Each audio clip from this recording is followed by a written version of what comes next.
Might seem all fun and games for the little ones in Winnipeg tonight, but week 20 begins, and the headline is this. The 8-8 Winnipeg Blue Bombers are fighting for their playoff lives. It's Friday Night Football. Let's go.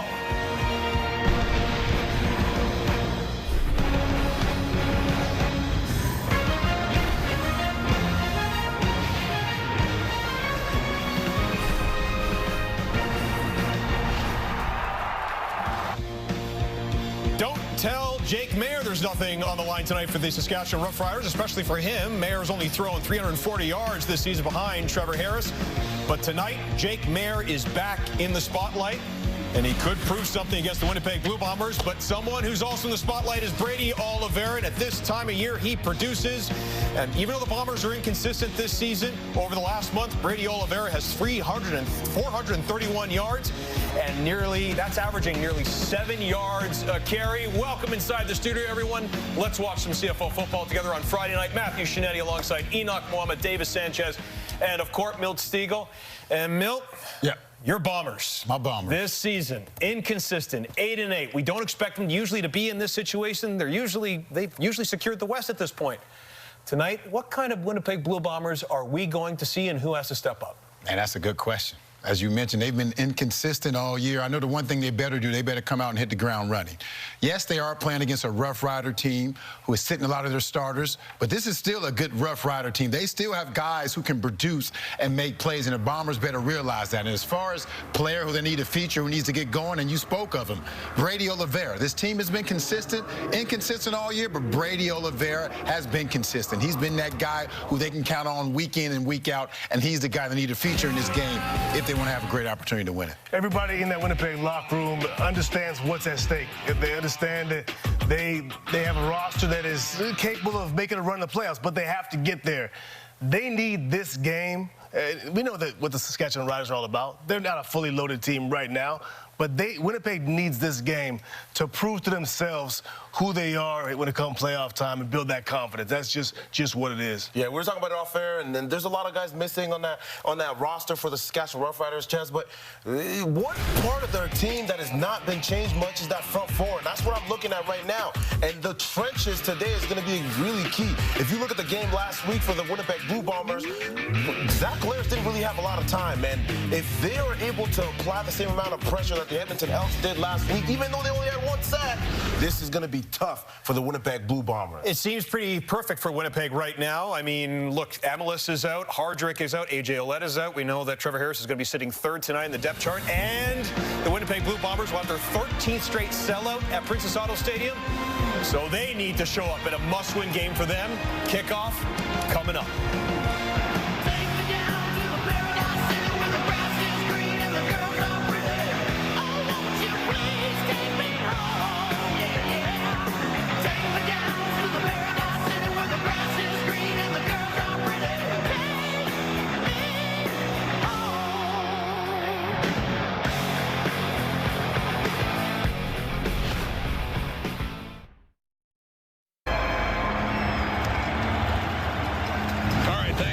Welcome to Winnipeg on this cool mid-October Friday night. Another meeting between two old rivals, only this time it's Saskatchewan clinching first in the West, with the Bombers still need to win. They still have not clinched a playoff spot. You know, you look at Zach Collaros, Dwayne, and really the rest of the Bombers. The last two games are kind of indicative of their season.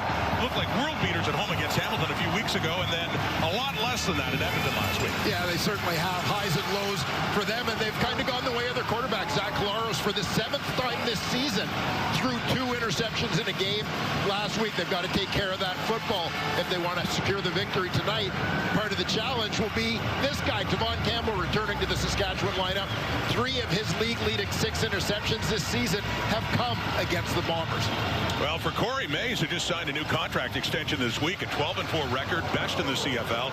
Riders clinching the top of the division for the first time since 2019. An unusual spot, I would think, for Mike O'Shea after 4 straight years of finishing first. Even a win tonight won't absolutely guarantee a playoff spot. They'd still have to wait. Got Edmonton and BC coming up later tonight in a doubleheader. But another big crowd here at Princess Auto Stadium. The Riders won the toss. They have deferred. They will kick off. The Bombers at 8-8 will get the football first, coming off a 5-point loss at Commonwealth to the Edmonton Elks last week. Brett Lother to get it started. Friday night football in Winnipeg in the third meeting of the season between these two rivals. Trey Babel, always dangerous on the return as he gets it to the 35 and cuts back over the 40. And about the 43, ball's loose. Riders say they have it. Babel on the return. They discuss right now. It is Saskatchewan football. We've seen Trey Babel take an opening kickoff for a touchdown. This time it's a turnover, and the Riders take advantage right away. Well, obviously not the start the Winnipeg Blue Bombers were looking for, expecting to get their offense out on the field, try to get out in front in this ball game. Babel had a nice return going there, but Kerfula Exume, originally a Blue Bomber draft pick, terrific special teamer, is the guy who punched the ball out on the tackle. And the Green Riders come up with it.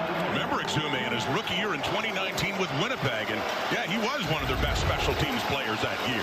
Getting it done against the Bombers for the Riders now on Babel. Jake Mayer, his second start of the season since coming over from Calgary after 4 seasons with the Stamp. Starting with a flea flicker, looking deep right away and open, but no, the Mario Houston arrives late, and Joe Robustelli was the intended receiver. We got pass interference coming up against Houston, and that ball, had it been a little bit further, could have been an easy touchdown for Saskatchewan. Defensive pass interference, Winnipeg number 9. The ball will be placed where the infraction occurred. First down. Saskatchewan going right after it, trying to catch the Bombers back on their heels. Mario Anderson takes a handoff back to Jake Mayer. But as you said, if he had been able to get a little bit more on this one, the flags would be moot. You see Robustelli injured, reaching back for it, but look, the way he landed on that left leg, the left knee. The Riders have had a lot of injuries at receiver. Their top 3 receivers are taking a break now, but they've been extremely deep at that position as well. Robustelli's been a part of that. But an early concern for a team that just wants to stay healthy until the game that matters the most. Yeah, that's exactly it, Rod. I mean, you look at the Saskatchewan lineup, and we'll be talking about it throughout this ball game, but this is a team that is very aware now that they have clinched first place in the West Division. It's about getting to that West Final with everybody in the best possible physical state. As you see, their top 3 receivers in terms of yardage sitting out tonight. Their starting running back, leading rusher, A.J. Ouellette, and of course, quarterback Trevor Harris in uniform, but listed as number 3 on the depth chart today. And Robustelli gets off on his own with a little bit of a limp there, favoring that left leg. Testament has said to the Rider receiving corps that they can sit their top 3 receivers, and the ones they have dressed have all had a good amount of playing time. So we get first and goal after the penalty to Houston. It's Jack Cohn in for short yardage now for the Riders. Takes it and breaks the plane for the Saskatchewan touchdown. What a start for a team that's already clinched first place and a bye to the West Final after the fumble on the kickoff and the pass interference. Riders quickly find the end zone here in Winnipeg. Saskatchewan short yardage offense that has usually been the domain of Tommy Stevens. He's on the injured list.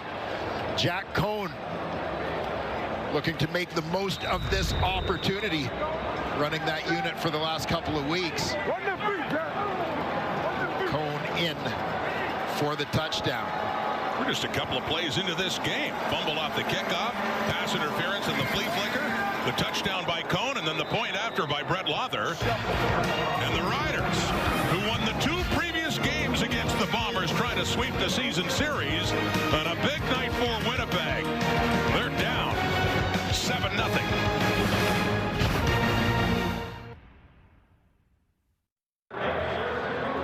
Back in in Winnipeg, Mike O'Shea's Bombers in an early hole the way this game started, and this is what's at stake. The scenarios for this week: a Winnipeg win against Saskatchewan and a Calgary win tomorrow over the Argos would get them in the playoffs, or later tonight an Edmonton loss at BC Place, regardless of what the Bombers do tonight, because they do have the tiebreaker against Edmonton. There are other complicated scenarios for next week. We won't get into it yet.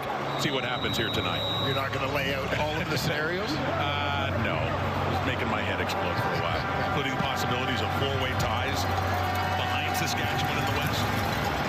And this, the second last weekend of the regular season, still a lot to be decided. Babel again. Second kick return to this game. The last one resulted in a fumble. He gets it up to the 29. So now we will see Zach Collaros coming in. As mentioned, brilliant a few weeks ago, but it was a different story. 22 of 34, 202, 2 interceptions he threw in Edmonton. Yeah, and it's been an interesting season. The thing that stands out as you look at Zach's numbers is that touchdown to interception ratio. 16 touchdown passes, 15 interceptions for Zach Collaros this season. Very similar numbers last year, but you go back to 20, 21, 22, 23, and he kind of had 3 times as many touchdowns as interceptions. Taking the handoff, throwing it first down, completes it too, and that is Gavin Cobb, inserted into the lineup with the injury to Nick Dembski, so they get Cobb involved in the offense right away, product of the University of Manitoba. And take a look at the rest of this offensive unit. Gabe Wallace, second-year man out of the University of Buffalo, former second-round pick. He's become a full-time starter here in his second year. And yeah, Gavin Cobb, like Nick Dembski, a University of Manitoba grad, he's going to get plenty of looks here tonight, and starting right from the Bombers' first offensive play. With that play, getting a first down, 1st and 10 at the Winnipeg 46. Collaros quickly off to the right, and it is knocked away. That is a tough defensive line for the Saskatchewan Roughriders, and Malik Carney, Riders getting their hands up to force a second down. Yeah, tough defensive line, even without Micah Johnson, the veteran among those who are sitting out for the Riders tonight. A.J. Allen has had just a tremendous season. The former University of Guelph star leads Saskatchewan in defensive plays this season. We mentioned earlier Tavon Campbell coming back into the lineup. So many guys going out of the lineup for these final couple of games as they're resting. Campbell has been injured. They've been banged up in the secondary. This is a guy they need back and playing. It's actually Antoine Brooks knocking it down. Blitz coming. Collaros quickly getting it away. Intended for Kevin Sklarcias with the coverage from C.J. Rivas. And a late flag comes out. Looks like another PI in this game, this time against Saskatchewan.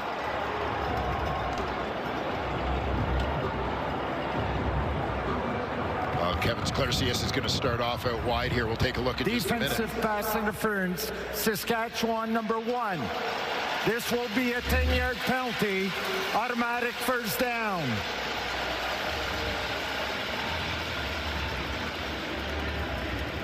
Sklarcias has just got that underneath route.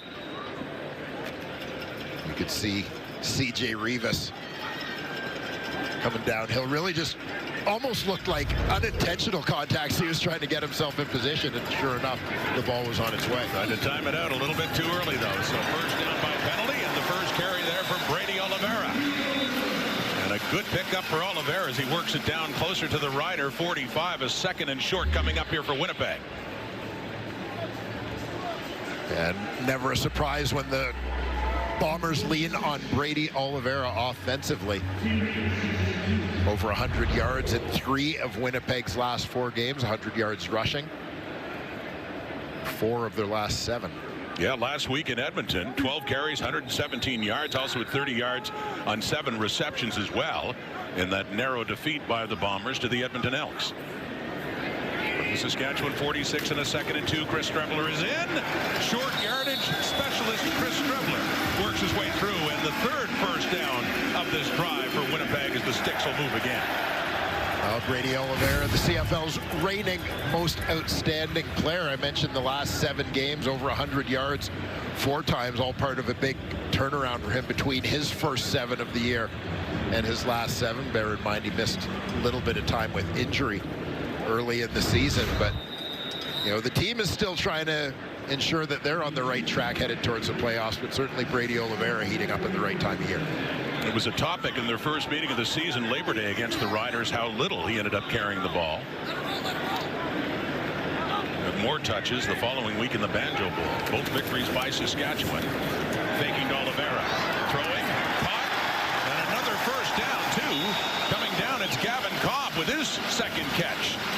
Inserted, as mentioned, into the lineup because of the injuries Winnipeg's offense has.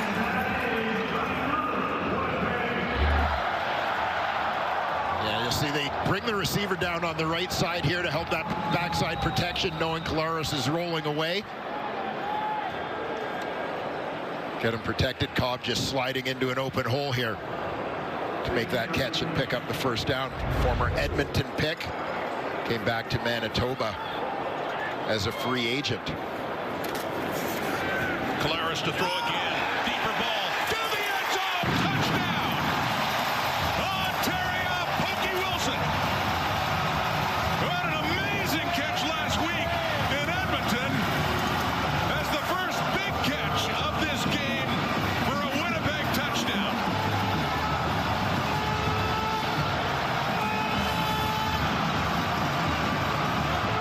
And even with Nick Dembski out of the lineup in Ontario Wilson,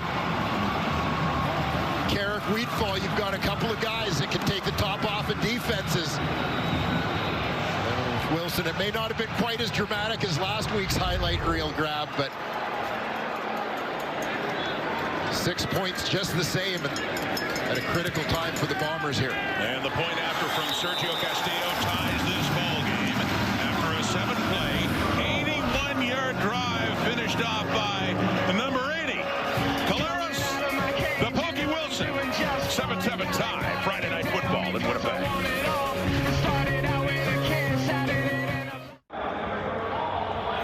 Here's the touchdown by Ontario Wilson last week in Edmonton. I just can't stop watching this highlight over and over again. How on earth did he get that football?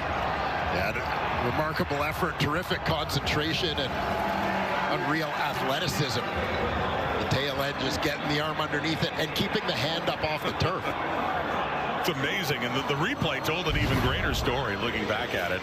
And Wilson has just got another touchdown. As you say, not nearly as spectacular, but pretty important to this Winnipeg Blue Bomber team from Collaros to tie the score with the kickoff from Castillo now. On the right of return, Mario Alford across the 30, 35. He's got something going midfield and more for Mario Alford. Well, more on that Wilson touchdown last week. Let's set it down and say hello to Britt Dorn. Well, it's funny you talk about the replay, Rod, because he said when he watched it back, all he could see was his eyes laser focused on the ball. He said basically there was no way I wasn't catching that. Jury's out for me personally.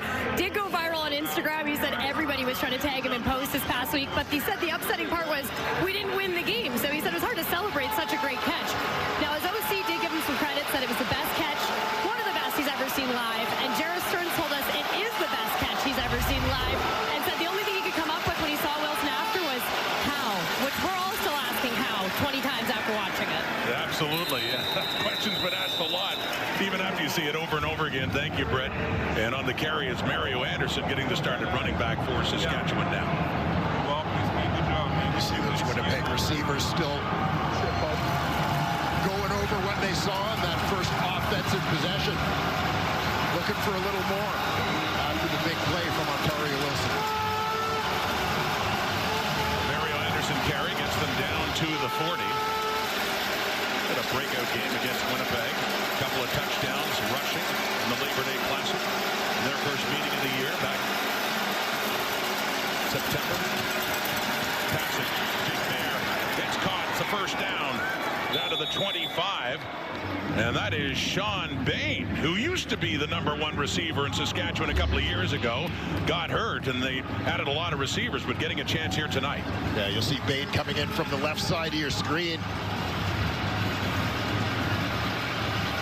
Starting out wide in what has primarily been Dante Myers' position this season. Myers sitting out again this week. Last week, Joe Robustelli started in that spot. This week, Robustelli's over to Keyshawn Johnson's spot with Bain back in the lineup. Again, receiver depth. Saskatchewan has that. Back to Anderson. He started left, wanted to turn it up, but it's going nowhere. Tony Jones, the Bombers' leading tackler, in to stop him. Things got off to such a fast start offensively here for the Saskatchewan Roughriders. Barely had time to talk about the fact that it's Jake Mayer in at quarterback, Trevor Harris getting what we'll call a playoff preparation day. And he's not happy about it. And he's not. Trevor never likes to take a day off. He's the Max Scherzer of the Canadian Football League. Except Corey Mays won this one. He won this battle. For now, anyway, the Riders clinching first in the West are giving their prize starting quarterback a rest tonight. Oh, timed up perfectly. Coming in is Jay Person on that pass, or excuse me, Jaden Woodby on the tackle. And right there on time, they set up that screen, and it's gone nowhere. Lost yardage. Yeah, you can see the back. Anderson looking as if he was just going to try and slip back to the inside here. See him get out to the side. He's trying to come underneath, but Pierce, or Woodby rather, sniffs it out. Gets right in that run lane to make the play. Brett Lawther, 5 for 5 last week, longest of 44. This one less than that, about 39 yards now. Bad points for the Riders, and he does. Lawther finding his leg again. 3 more for Saskatchewan. That drive helped out with a big kick return. 10-7 Riders. There have been 3 possessions, and there have been scores on all 3. First Saskatchewan, the touchdown. O'Shea's Bombers come back. They get 1, and then most recently a field goal by the Riders. So Winnipeg starting out down 3, past the midway point of the first quarter from their own 40. 8-8 record coming in. Playoff spot still not clinched. Throwing off to the right. Coming back to the football is Pokey Wilson, who got the touchdown earlier. And carefully comes in and gets it and heads out of bounds after the first down is secured.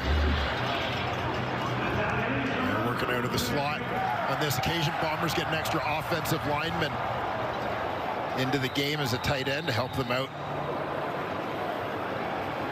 Partly with protection, but I think partly as they're trying to give a little bit of a run look as well, or a run key in that instance. Same formation here. Up across their 50, and a first down, and back to Brady Oliveira, and stuffed after a couple of yards. Work up front by Saskatchewan to Marcus Fields. The field half coming in. This is Antoine Brooks. I talked a little bit about DeMarcus Fields last week. This is a guy who's been sort of the rock of that secondary as they've battled through injuries. Had to shuffle some parts around as this season has gone on, particularly in the second half, but Fields has been a consistent starter at that field halfback spot and among the team leaders in total defensive plays. Missing Roland Milligan, Marcus Sales, Nelson Lacombo, lots missing from the Riders secondary. They've had to make changes. Rest some players, pressure on Collaros, he gets away, and then dumps it off to Oliveira, who does some good work after it, a nice little hurdle as well. They got a first down, Winnipeg. Into the Rider zone they go. A nice bit of improvisation here by 2 of the Bombers' veteran stars. Zach Collaros just navigating that pocket as things start to break down. Brady Oliveira gets to a place where his quarterback is able to find him near that sideline. One more for the hurdle reel this year in the CFL. We got a lot of entries. Out of the 35 right hash. First down Winnipeg. Back to Oliveira. Patiently looking for an opening. Works his way through. Breaks a tackle. And a good pickup by Oliveira to set up a second and short coming up inside the Saskatchewan 30. Yeah, this is a nice job by Brady, trusting his offensive line. As you said, being patient, allowing things to develop here. Runs up in there. Knows he's got his fullback, Michael Chris Ike, coming around the end to lead the way for him. So he sort of holds up a little bit to set up that block, turning it into positive yards. Gets 6, 2nd and 4. After that pickup by Oliveira inside the 30. Toss pass inside, and it's Jared Stearns, the ex-Rider, down near the end zone.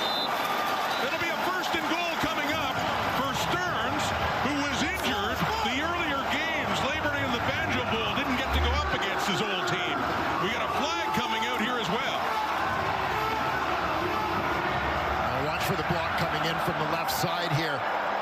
motion down. Kevin Sklercius, the receiver, he pins the defensive end. Habakkuk Baldonado to the inside, allowing Stearns to break contain on the run. Nice execution there, well blocked play. Stearns that close to getting a touchdown. As mentioned, the last couple of seasons he was with the Saskatchewan Roughriders, signing over with Winnipeg as a free agent. Still had plenty of nice things to say about his old organization, though. Still a lot of friends wearing green and white. Has been a great addition to the Bombers, just in terms of the way he approaches the game. Such a pro, detail-oriented guy, as he says. I was never the biggest or the fastest guy. There are 2 fouls after the play. Both are misconduct. The first one is a major foul on Winnipeg number 53. Objectionable conduct, misconduct on Saskatchewan number 33. We're going to go from the end of the play back 5 yards and a first down for Winnipeg. Well, Corey Mace wants an explanation. His player, Antoine Brooks, also gets a misconduct foul. That's just Patrick Neufeld, the veteran right guard for Winnipeg.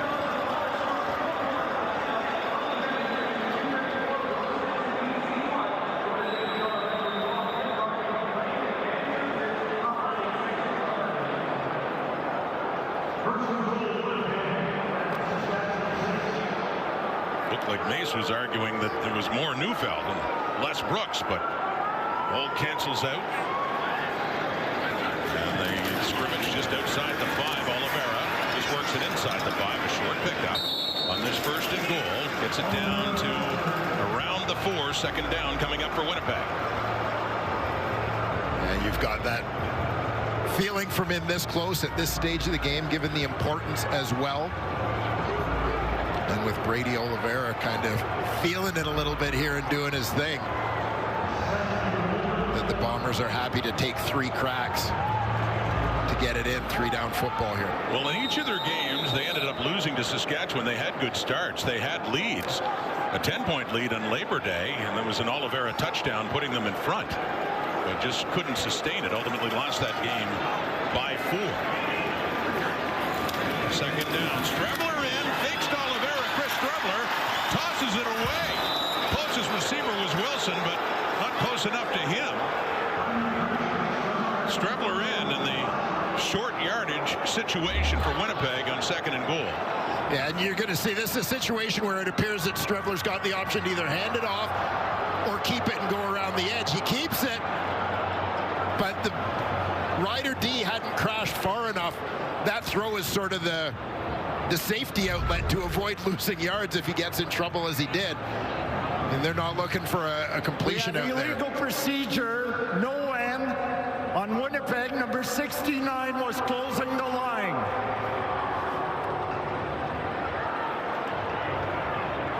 So it sounds like they need to get Saskatchewan elected to decline the infraction.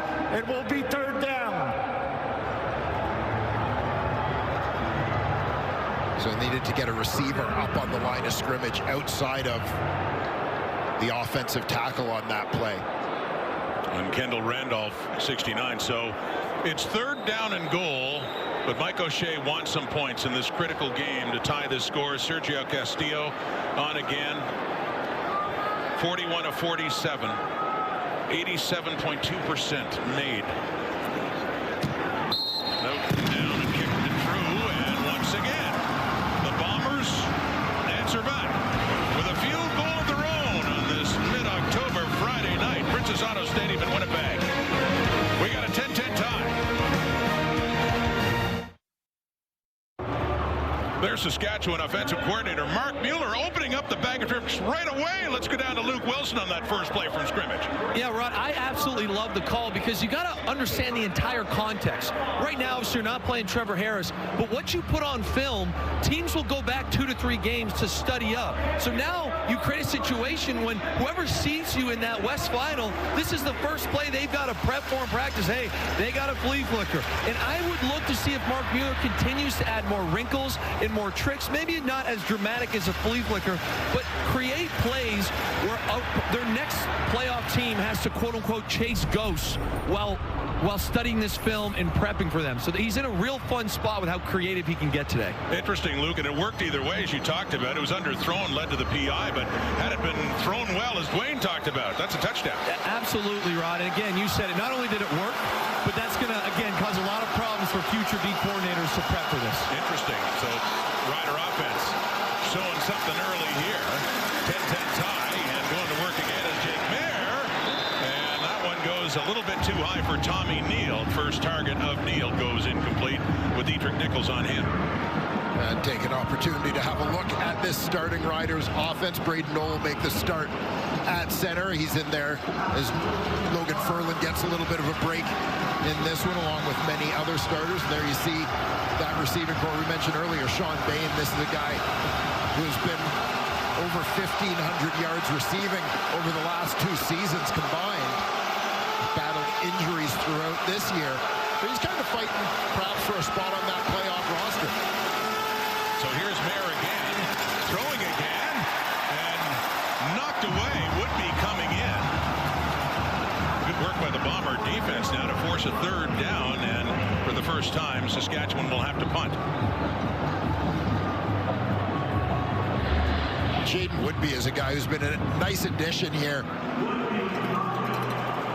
to this Winnipeg defense, a mid-season add, a guy who's ended up playing a lot of snaps. Definitely has been noticeable, made his presence felt since joining the Blue Bombers.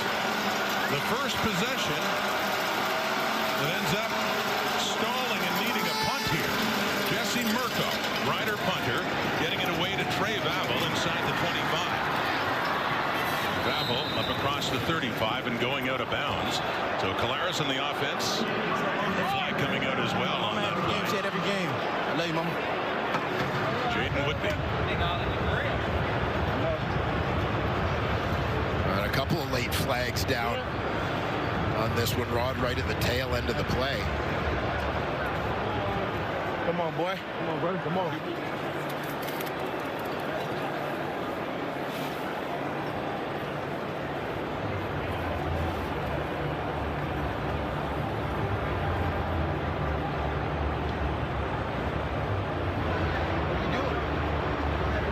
Back against Winnipeg now. Major foul. Blindside block. Winnipeg number 39. 15-yard penalty and a first down. With the rookie Jalen Smith on the blindside block, pushing Winnipeg back after the Vavel return inside their own 20 to get this started.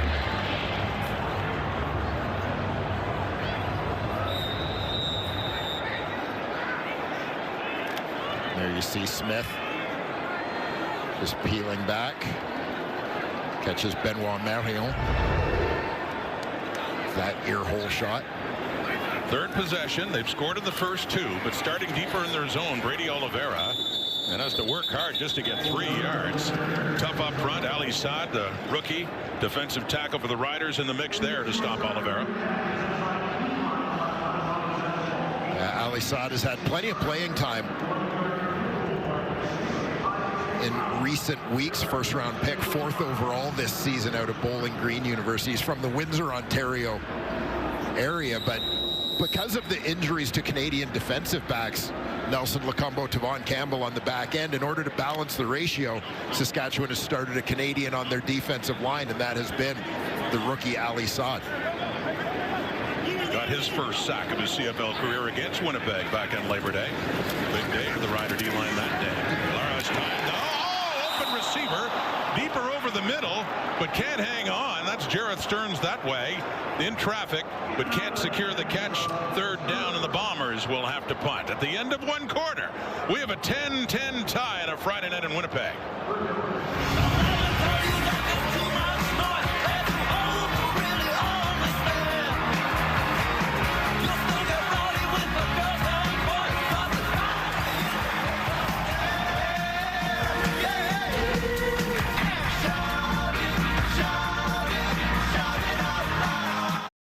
It all goes down in Winnipeg. Canada's biggest game. At Canada's biggest party.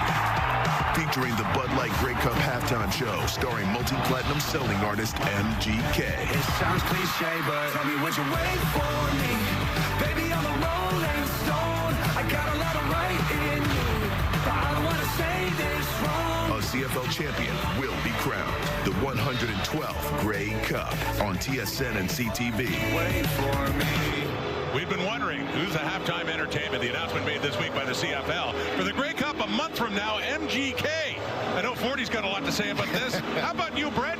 Oh, big fan. And he is a great performer. Also, great fashion choices. Excited to see what he wears in middle of November in Winnipeg. But, Luke, isn't it that any guy who has a connection to Megan Fox automatically gets a thumbs up? Absolutely. Absolutely, Brett. I was going to go there. I mean, the man dated Megan Fox. It can't get much bigger than this. Love it. Plenty of great songs over the last few years. You know, he had me at my ex's best friend. Big hit in 2020. For MGK. And exciting news this week. He'll perform at the half right here at Princess Auto Stadium. Both these teams would love to be playing in this game. Saskatchewan has clinched a bye to the Western Final. That's offered on the return after the first punt for Winnipeg of this game in a 10-10 tie. Jake Mayer said getting the start, the second of the season for Trevor Harris. And there you see his 7 career starts against the Winnipeg Blue Bombers. Those, of course, came prior to this season when he was a member of the Calgary Stampeders. 1-6, so looking to turn that around tonight, playing for the rival Saskatchewan Roughriders. He was 3-0 as a starter with an injury to Boldy by Mitchell back in 2021 with Calgary, coming out of Cal Davis. Ended up taking over the starting position in the last couple of years with the Stampeders and signing on with Saskatchewan. Mario Anderson, nowhere to go. Retta crammed in, got him wrapped up and no game. And Retta Cramdy has really emerged as one of the leaders of this Blue Bomber defense. University of Montreal product. See him towards the top right corner of your screen. Starting Sam linebacker. Just beats the block of Tommy Neal down to the gap before Anderson could get going. I'll give Anderson maybe a foot. We'll call it a 2nd and 10. Hardly moved at all on that one on the play by Cranby. Jake Mayer. With time. Nearly ran out of it. He takes off. Jake Mayer on the run.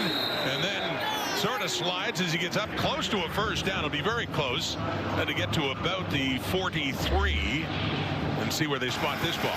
Yeah, you'll see the middle linebacker, number 33, Tony Jones, had a shot, but got baited into leaving his feet, thinking that Mayer was going to throw the ball. Mayer holds onto it, ducks under, and takes off. Moves the sticks. Gets it up to the 43. For Mayer, his one other start for the Riders back in week 4. Trevor Harris was hurt. And Mayer, QB of record in that victory, as they had a 4-0 start. Beat the BC Lions that day at Mosaic. Second quarter. Whistles blow.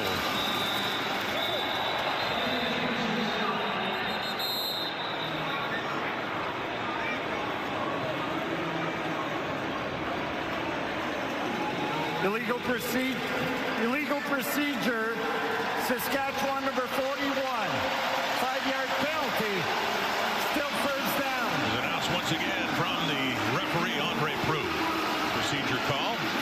So now a 1st and 15 for the Riders.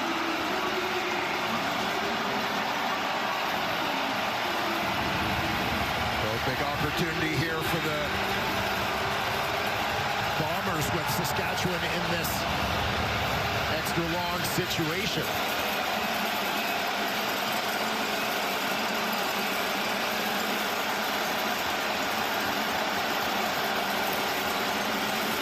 Crab picking up 1st and 15. Throwing to the right and coming in to defend Del Duncan Busby is Dietrich Nichols. The boundary half with a good defensive play to force a 2nd and long here. You see pressure from the bottom of your screen as Jones comes on a bull rush against the running back, Mario Anderson, in that backfield. Nice break on the ball by the veteran Dietrich Nichols. Big play to get underneath on that one for the knockdown. The Riders, they know they can win in this stadium. They did it in the Banjo Bowl for the first time since 2018. Finally get a victory here at Princess Auto. Tie game. Pressure on Mayer, and they've got him. Jake Mayer is sacked. Goes down way back inside the Saskatchewan 25, and the Riders will have to punt. James Vaughters. Nice job here. Vaughters coming from the right side of that defensive line, but nice job by the group of sort of maintaining their rush lanes, even with the twist in the middle, making sure that there's no escape lane. They don't get caught at different levels. People over pursuing. Vaughters with his 6th sack of the season.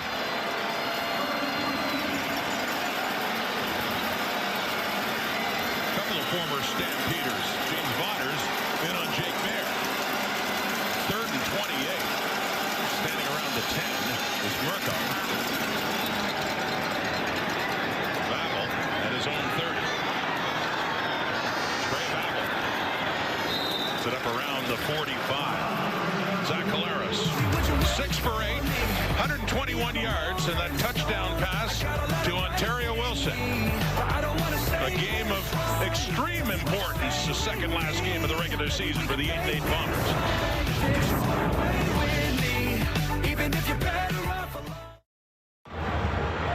Mediocre season by Zach Collaros' standards, up and down, just like his Winnipeg team, but at home, especially that last game against Hamilton 40 a few weeks ago when they absolutely dominated, but still very impressive 36-7 record.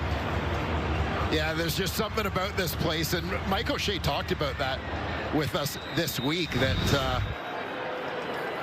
you know, whether playing at home or on the road, it's not so much about the travel of being on the road that's an issue, but they love having these fans behind them. Wish that they could take them with them anywhere they went. Don't mind being on the road. That's Antoine Brooks Jr. in there, and some heat on Collaros, who was under a lot of pressure, especially in the first meeting when the Riders racked up a ton of sacks against Winnipeg that day. I see Antoine Brooks, who has stepped in to that Sam linebacker spot. C.J. Rivas moving to solidify the free safety position. Yeah. Brooks at one point this year had actually been moved over to the offensive side of the ball, taking some reps at running back, but was needed back here on D. He's made some big plays since getting an opportunity to turn loose there. Loss of 5, 2nd and 15. Collaros wanted to take off, but he tripped and barely got back to the original line of scrimmage. A gain of about 6 yards, but still 3rd and long, and the punting unit will come on. And you've seen these two teams on back-to-back possessions. You know, you often talk about the types of plays that negatively impact drives. Penalty for Saskatchewan snuffs out the drive for them, puts them in a hole, tough spot to get going. They end up going 2 and out. Now the Bombers taking a sack on the first play, very similar thing. It's tough to overcome those extra long yardage situations. Mario Alford will take this one. He had a 54-yard kick return that led to a field goal in the first quarter. Bobbles that punt return. Looks like he barely got it back. No, that was an opportunity for Winnipeg. Just nearly, but Alford, no return, but able to hang on to possession of the football just inside the 30. Alford hadn't secured it before taking off. Still Rider football.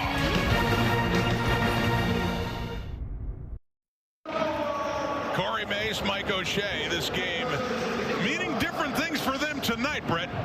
Yeah, and it's no shocker that when you talk to head coach Mike O'Shea about the pressure of winning right now and paying attention to other teams in the standings, that he told us simply, I don't care what other teams are doing. I'm going to control what I can control on my side of the ball. Of course, the Riders playing a little bit of load management after clinching first in the West last week. That rest first Russ in their lineup. But what is different is the fact that Jameer Thurman said it doesn't matter who's in the lineup. We know that the Bombers ended our season last year, and we want to play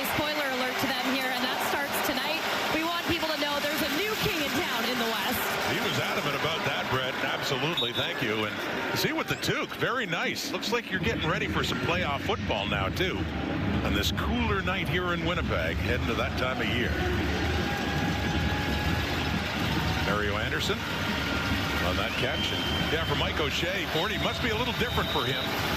You know, clinching first in the West in 21, 2, 3, 24, and now just fighting for a playoff spot. Yeah, that's it. This team that has been to 5 consecutive Grey Cups has a little tougher path this year. To finish anywhere from 2 to 4 to even out of the playoff mix. Deep shot, Mayer. And that's for Sean Bain with Evan Holm right with him, stride for stride, incomplete. Nice angle taken there by Evan Holm, the halfback, getting out to the sideline. Bain out wide. Try and take it down the rail, but you see Evan Holm gets right in that hip pocket. Situation where the throw would have to be perfect for Jake Mayer. So they'll have to punt now. 3rd and 5. Jesse Murko. Getting down to 8 minutes to go until halftime in a 10-10 tie. Brave Abel. Oh, he is missed by Benoit Marion. One of their special team stars, like hitting a wall as he pushes him back to the 30. Winnipeg, a month from now, host to Grey Cup 112. We'll be back.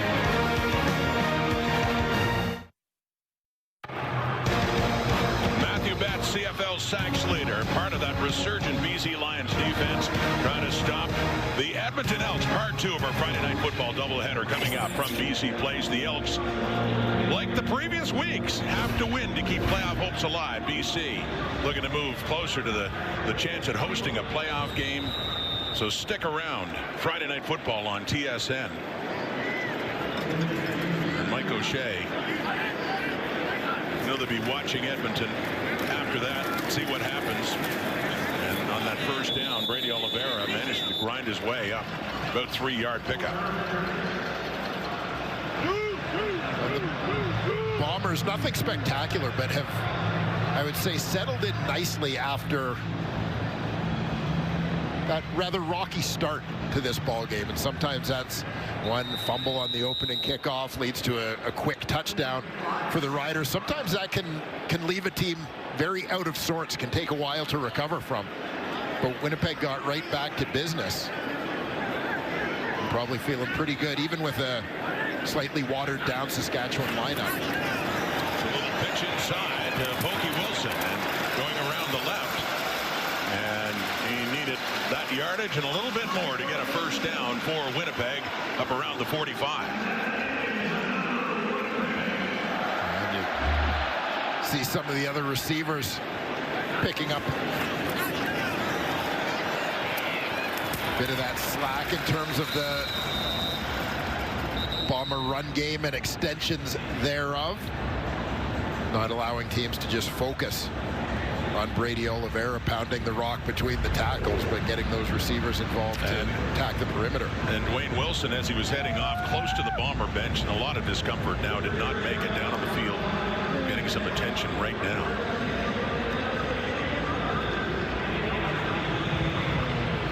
I mentioned Matthew Betts, the CFL sacks leader for the BC Lions, getting set to host the Edmonton Elks. One of the teams that he played for, just a star at Laval, one of the greatest defensive linemen in the history of Canadian University football. See what he did with Laval. I know you followed his career quite a bit heading into the pros. Yeah, absolutely. Heavily recruited guy, one of the most recruited players in the country. Metros Trophy winner as a top lineman in Canadian University football before being the 3rd overall pick. Going to Edmonton. The numbers weren't necessarily there, but I'll tell you what, the BC Lions personnel people recognized that he was getting pressures, that he was doing the right things. And they signed him, and the rest has kind of been history for Matthew Betts in the CFL. So without Ontario Wilson, who is sitting out for at least 3 plays, getting some attention still now, it's Brady Oliveira on that first down in this 10-10 tie. There's Wilson. Came back from the NFL. being let go by the New York Jets, and it was Labor Day against Saskatchewan, his first game back. Hit over 1,000 yards receiving with Winnipeg in his first year with the Bombers last year. Their leading receiver in the Grey Cup last year. And talked about the great catch he had last week in Edmonton, and has the touchdown for Winnipeg, and hopefully okay. 2nd and 10 from the 46, Bombers. Clock ticking towards halftime. Flag is out in a 3-man rush. Claris steps up, decides to take off, and lunges forward for another Winnipeg first down across midfield.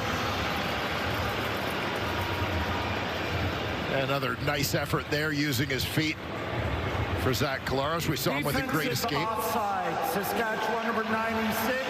Penalty is declined. First down. Great escape earlier in this ball game for Zach on a play where he found Brady Oliveira as an outlet. Here he's going to take it on his own. Watch him make Jameer Thurman miss in space here as he starts upfield. Little fake to the outside, ducks back in. Finds that first down marker. Down to the Saskatchewan 53. The scoring has cooled off. Each team scored in their first 2 possessions. Not since then. Now getting late in the second half. There's another catch. That's the 3rd catch for Gavin Cobb with Winnipeg inserted into the lineup tonight. Gavin Cobb started his university career at Simon Fraser University, so one of a handful of players still around the CFL with some SFU roots. Transferred to University of Manitoba. Fantastic kick returner, much like Nick Dembski, actually. Fantastic kick returner during his U Sports days, as well as a threat as a receiver. Did some of that with the Edmonton Elks too, his first CFL stop. Oliveira still going. Pushing his way down closer to the Rider 40. And another first down here for Winnipeg. Bombers on the move. And good to see Ontario Wilson checking back in to that offensive huddle. So you get a look at Brady Oliveira again, just showing that patience. Knows and understands the blocking scheme. Sometimes the idea isn't always to pound it straight ahead at full speed. Got to recognize what's happening in front of you. From the Saskatchewan 42, 4-man rush. Flag is out, and the ball is caught down at the 20. A flag thrown before Claris to get rid of the football. Jarreth Stearns with the catch. Is this coming back? Looks like it is.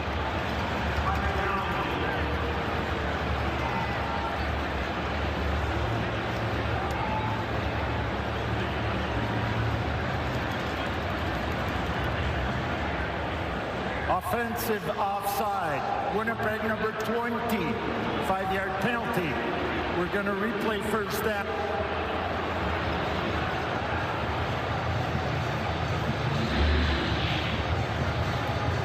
Take a look. Brady Oliveira empties out of the backfield. Lines up out wide on this one.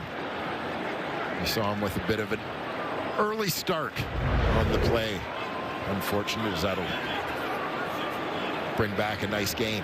It would have been down around the 20 of the Riders. Back out outside the 45 and a 1st and 15. Dumping it off Oliveira.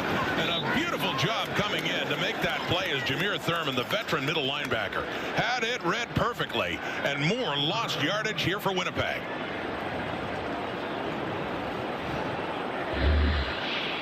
And watch for the middle linebacker here, Jameer Thurman.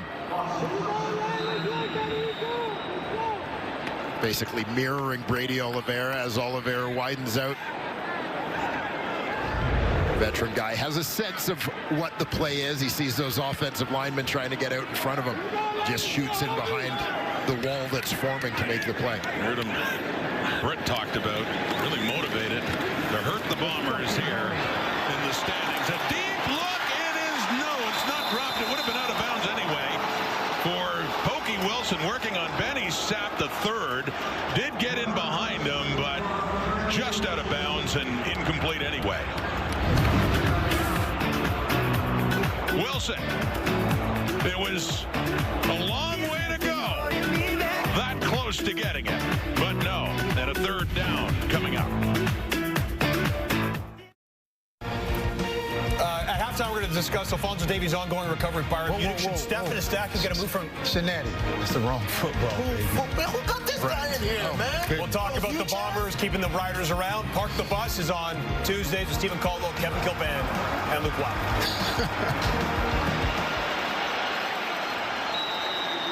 Oh, Shinetti. He's busy with soccer. He's busy with football. Always a busy man. Halftime coming up. He's got the panel tonight. And on that punt, it takes a roll. It heads into the end zone. Talking about special teams. That's been a difference in this one, Luke. Yeah, you said it, Rod. It's been a very big difference right now. And even if you go back to last week, kind of a bit of a fluke play, but it's been jamming Winnipeg in terms of just how the flow of their games have gone. Again, we're going back to last week here. We all remember this play. I mean, absolute craziness. A lot of poppycock going on here. Balls bouncing around everywhere. And then it ended up being a huge play in this game. You come in today, and really Saskatchewan's got 10 points, and 7 of them are because of this fumble and the flea flicker.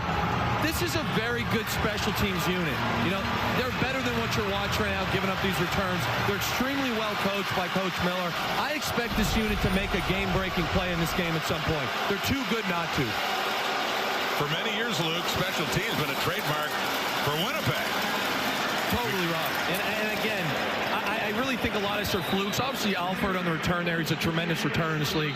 But I think at halftime, to kind of settle in Winnipeg, this special teams unit can really be kind of that spark plug to get them going. Yeah, I mean, you're right. You look at the 10 points scored by Saskatchewan and the role that special teams have played number 53. in that. And 11 points on the board now for Winnipeg on that rouge we just saw before. And I'll say this, Rod, before the game, I believe that man we're watching the screen right now had the smelling salts out. I'll use smelling salts from some of my hits sometimes. That's a sign of just endearment right there. I love that. I love that right there. You got to love playing for a guy like Mike Miller again. I think he's going to get the guys right. I can just picture that, Wilson. Get those smelling salts, you get right back out there, right? No question. That's the way to do it. Hey, Luke, now Trey Vavel in that return game have been such a catalyst for Winnipeg in other games this season. But what other things are you looking for on special teams in terms of these guys getting it going? You know, I really think that, especially in today's game, a block of any sort, whether it's a field goal or a punt block, really a rush like that, could flip the field. And Caleros is close here. He's kind of knocking on the door. They're jamming themselves. So I think if you put them in a short field, this game will break open soon. So just over 2 minutes, and that's Sean Bain on that 1st and 20. You saw in the earlier play the injury to running back Mario Anderson. Thomas Bertrand-Don, number 30, and for Saskatchewan still a 2nd and long coming up for the Riders. An injury certainly that we'll keep an eye on from a Saskatchewan point of view. Again, this is a guy who's not a starter for them, but you also want to go into the playoffs with as much depth as possible. Mario Anderson, an important guy. We had a little talk with Andrew Harris,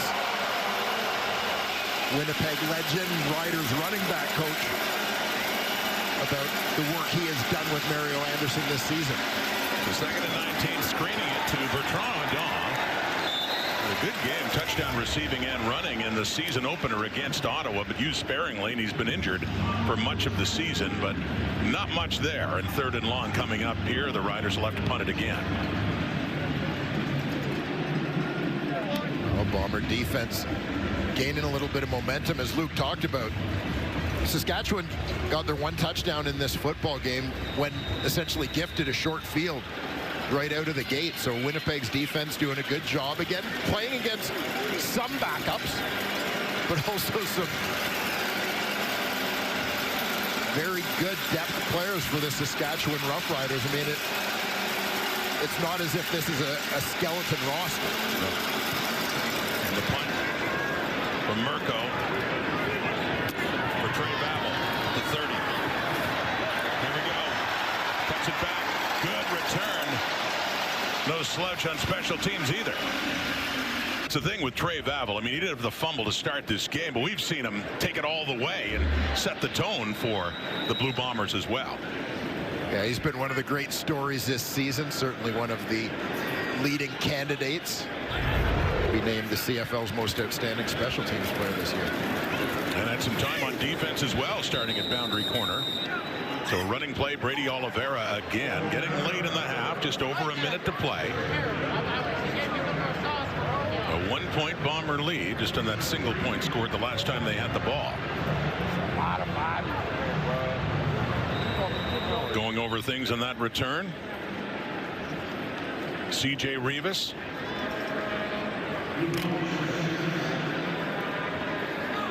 They had moved things around in the Rider secondary, had moved to safety after spending much of the season in nickel linebacker. Running again, plowing through down to about the 47 with 47 ticks left in the clock until halftime. And we do have a third down coming up here for Winnipeg, just a couple of yards shy. We'll send out some big bodies, one of which is quarterback Chris Strevler. Take care of short yardage, looking to keep this drive going.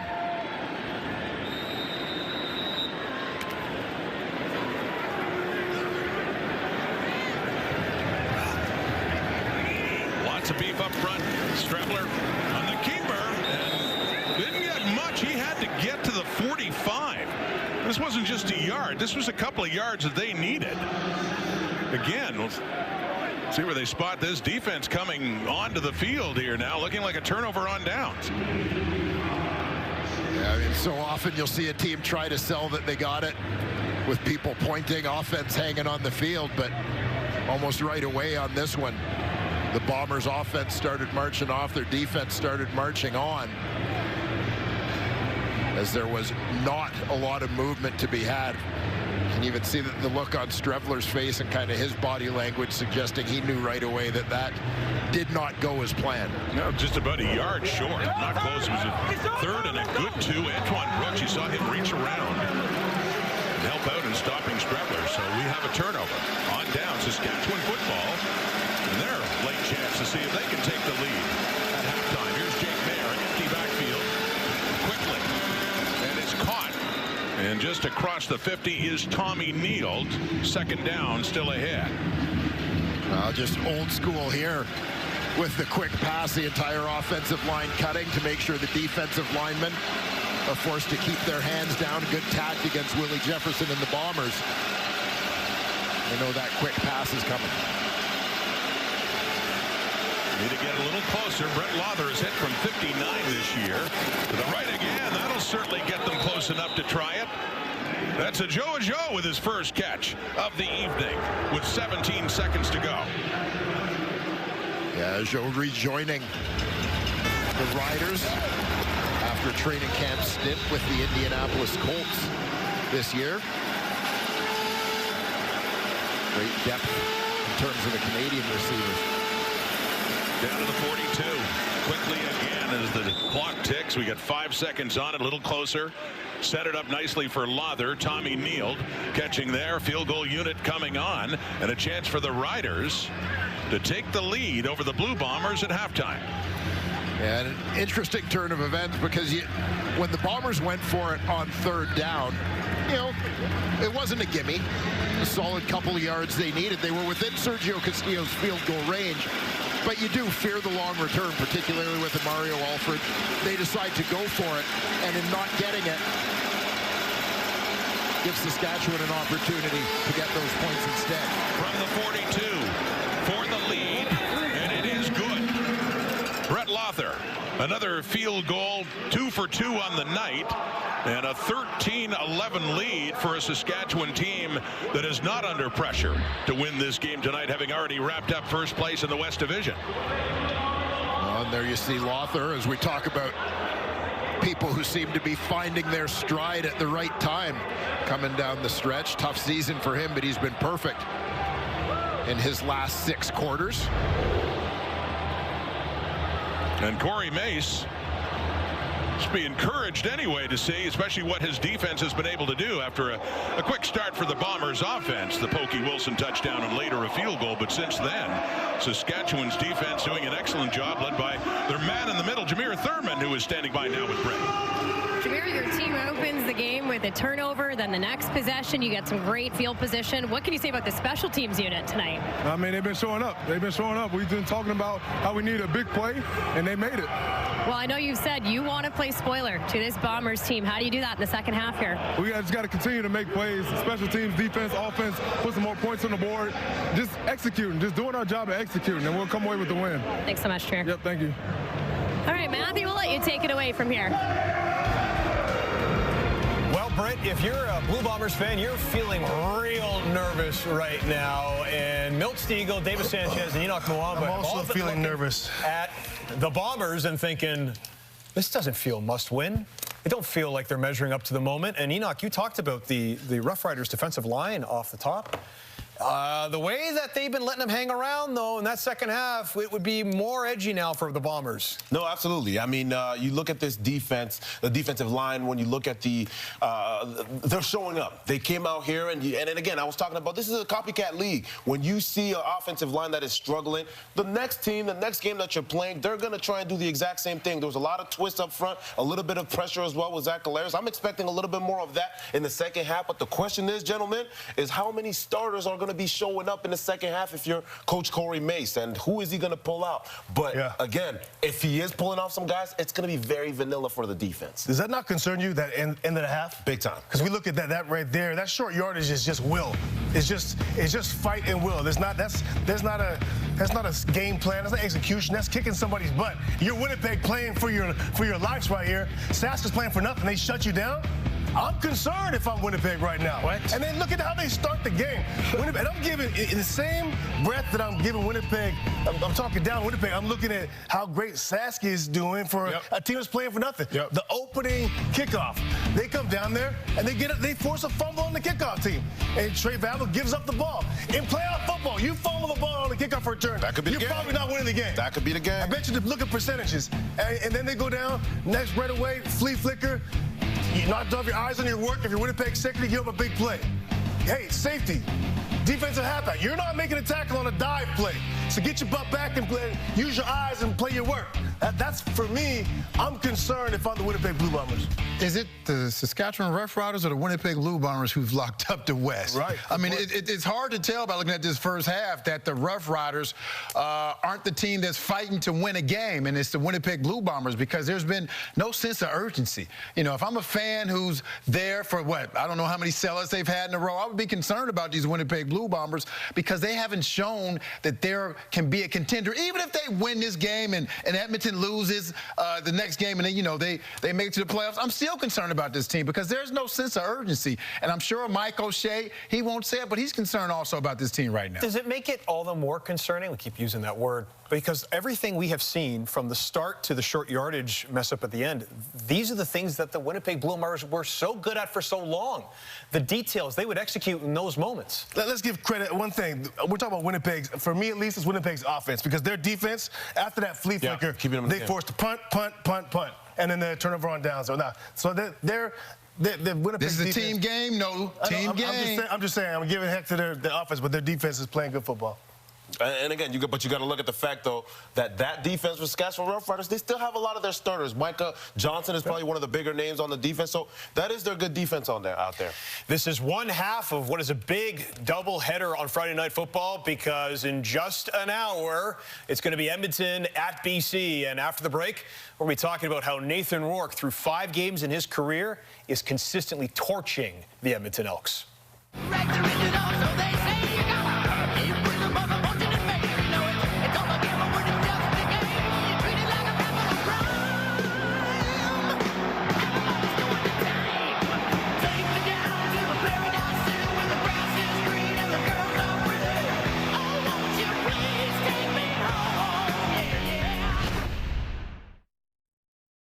As I said, if you think the Bombers have a lot to play for, well, then you haven't been keeping an eye on the Edmonton Elks really over the last month. I mean, you think about those heartbreaking losses to both the Argos and the Ticats, and the conversation could be different, but they have played so well over the last 2 weeks that their playoff lives are still very much in the balance. But Milt, they go to BC and they have to face Nathan Rourke, arguably the MOP this season, who over the course of his young career has absolutely torched the Edmonton Elks. Especially Nathan Rourke in the Dome. I mean, I would want him in the element maybe with some wind, some ice, some snow, something, but facing him in that dome, it's going to be a difficult task. But I think the Elks are up to it, and I say that because that man they call the Rankin foul, Justin Rankin, the best big play running back. He may not be the best running back, arguably, but he is definitely the best big play running back, and I think they have an opportunity in this game, and I think they may win if he can get going, because that keeps Nathan Rourke off the field. Yeah, what can that defense in Edmonton do with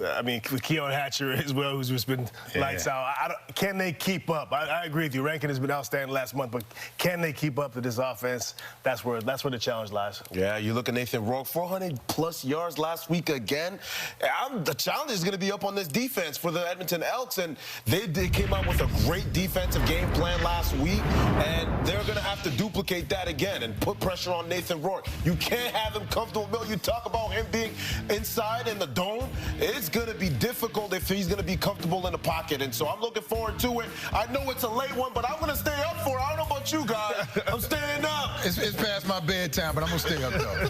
I'm going to stay up. Those numbers that Nathan Rourke has had over 5 starts that he's played against the Edmonton Elks, that's 1,700 yards, 14 touchdowns, and only 3 interceptions, which averages about 357 yards a game with just 3 touchdowns. Could be a long night for Edmonton, but right now we're still locked into this one. When we come back, it's the second half. Riders up 2.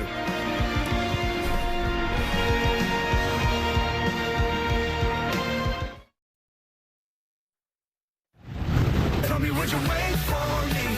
Baby, I'm a rolling stone. I got a lot of right in me, but I don't want to say this wrong. Tell me, would you stay with me? Maybe we could make this home.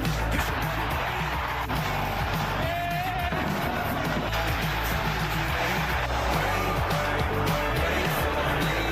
Tell me, would you wait for me? Tell me, would you wait for me? Halftime in Winnipeg, and the Riders, with nothing at stake in this game, are leading the Blue Bombers 13-11. The brightest spot for Winnipeg's offense, a 28-yard touchdown pass from Zach Collaros to Ontario Wilson, standing by now with Brett. I don't want to say this wrong. Ontario, we know how important it is to get the win here tonight. What was the biggest message to make a difference here in the second half? Just make the plays that come to you and take advantage of your opportunity, because you don't get very many. Well, it's hard to compete with the catch you had last week, but you do find yourself in the end zone again here tonight. Can you explain this connection you're having with Zach Collaros? We're just getting better, getting more. He's getting more confident throwing to me every week since I've been back, and we're just getting a better connection. So everything's just going good right now. Thanks so much, Ontario. All right, thank you. The Riders scored first. Bombers answered. Riders took the lead again. Bombers answered. Briefly had a 1-point lead, but late in the half after a turnover on downs, Saskatchewan with a 42-yard field goal by Brett Lother. And here we are to start the second half. The Riders will get the football, too. Sergio Castillo to kick it off from the Winnipeg 30. Second half underway. Friday Night Football in Winnipeg. Week 20. Murray Alford with the ball in the return. And another good return for Alford. Get it up close to the 40 for that Saskatchewan offense coming on the field, and Jake Mayer. And this Winnipeg Blue Bomber defense, it's looking to keep Jake Mayer and the rest of this Sask offense in check. Getting a lot of pressure, some pass knockdowns, pretty good coverage. Again, first play is the result of the Bombers getting caught on their heels after the turnover. A little bit of an unexpected trick play with the flea flicker out of the gate. And then that limited traction for the Riders. Led to a big pass interference, though. Fumbled ball! Bombers have it! Still scrambling for it. It's not done yet. Does Saskatchewan actually get it back? It is Winnipeg football. That's a turnover they desperately need. And they have it. It is Jaden Woodby with it. Ball fumbled in the exchange with Mayer right in the Rider backfield. Yeah, it was that exchange between quarterback and running back. Whether Mayer wanted it handed off or whether he was thinking of pulling it with Tony Jones crashing off the edge. And Anderson held on a little bit too long. But either way, the ball comes free. And we talked earlier about the impact Jaden Woodby has had on this Winnipeg defense. He comes up with a big play here. Second half starting much like the first, but for the other team. Yeah, at the 29 at Saskatchewan, so Winnipeg has a chance here. Golden opportunity, a hard-hitted Oliveira. He just spins, sloughs it off, picks up 3 or 4 more yards to get close to another first down around the 20. And no surprise plays off the turnover here. Just bread and butter offense. The Bombers getting the ball to Brady Oliveira on the ground. And so it's a 2nd and short.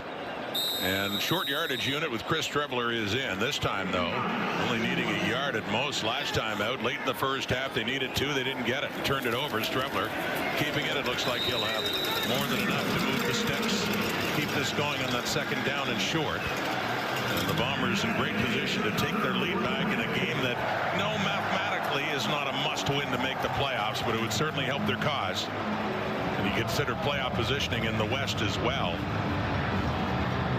Well, Britt talked earlier about Mike O'Shea's philosophy that you're not going to wait for help. No one's going to help you. You just worry about the things you can control. And for Winnipeg Blue Bombers, that means do everything in your power to win your last couple games. From the Saskatchewan 18 and a 1st and 10. And it is caught and down near the 10. And that's Jared Stearns. In some traffic, Stearns hangs on. 3rd game back after missing 4 with a shoulder injury. And you'll see Stearns work into the picture from the right side of your screen here. Malik Carney doing a good job there not to crash on that run fake, keeping Zach Collaros in check, forcing him to get that ball out quickly. So pickup of 6, 2nd and 4, or call it 3 at the Saskatchewan 11. Just nosing up near there. Stearns, the ex-rider, got it down close to a touchdown in the first half. Set up goal to go. Here's Collaros, flushed out, pump fake, and he gets tackled nicely. It is Antoine Brooks Jr. coming in and taking him down for a loss of a couple of yards back at the Saskatchewan 15, and the field goal unit will come on now on 3rd down. And this is a good job by Brooks out in space. Zach Collaros is trying to get around the corner here and turn this one north-south. Brooks takes out the ankles, makes sure he gets the quarterback wrapped up to force this field goal attempt. Sergio Castillo, 1 kick, a 12-yarder. So a 2nd field goal try. Castillo can hit the long ones, 50-plus, but it's been the short one so far. Another important 3 points, though, to put Winnipeg back on top. 3rd and final regular season meeting between these 2 Western rivals. Jake Maier coming up for the Riders. Another NFL regular season game in London, England, across the pond international game. It's the Rams at 4-2 and a 3-way tie for the top of the NFC West up against the Jacksonville Jags, also at 4-2 and a game behind Indy in the AFC South. Big football there. Big football here, too. Hey, what's up with the mascot here? Seabear plays for keeps. Does. No flag. No flag. This guy only knows one speed. We didn't get a final score in that one. Played at the half. Here's Jake Maier. High snap quickly. And off to the right, it's Sean Bain. And he patiently waits and finds a little bit of room up the sideline. And that pickup on 1st down for Saskatchewan. You know, people talk a little bit about Saskatchewan guys in the lineup. They have nothing to play for, yada, yada, yada. I think some of the guys in Saskatchewan, given the depth of this team, particularly some of the offensive skill positions, I think these guys are competing for playoff spots, for spots on the playoff roster for that West Division final. Sean Bain being one of those guys. Had been their top receivers you saw a couple of years ago. They are deep in that position and need to be right now as well. There's another one, too. Del Duncan Busby, very deep in Canadian receiving talent as well. A flag is up. You got Duncan Busby. Sam Emilus not playing tonight. Kean Schaefer-Baker. We haven't seen him have a target tonight. Yeah, And Schaefer Baker seeing limited duty. Illegal contact on receiver. Winnipeg number 33. 10-yard penalty will result in a first down. You see second-year man Del Duncan Busby who made the grab there.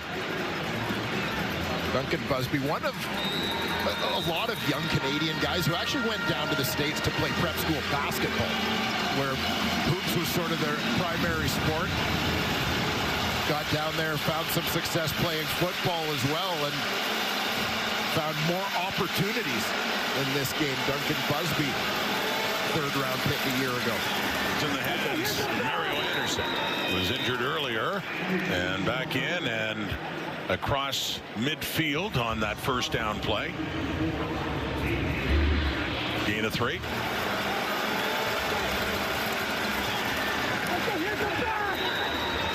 Nice defensive play again from that Bomber crew, getting to Anderson before he could get up ahead of steam.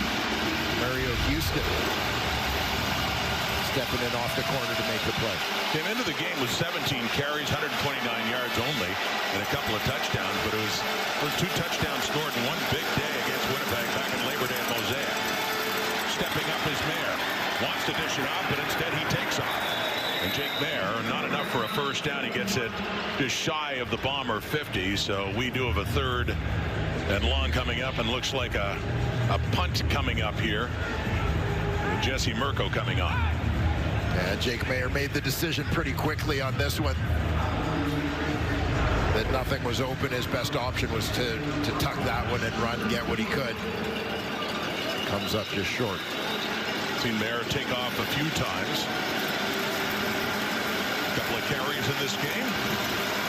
There's Jesse Mirko. Took over the punting duties from Joe Couch earlier this season. Another Australian punter. The Pro Kick Academy from the 50. And Babel watching that one. Just heads down beautifully, down around the 2. Ruled out of bounds. Nice October Friday night in Winnipeg. In the middle of Grey Cup week. 4 weeks from tonight.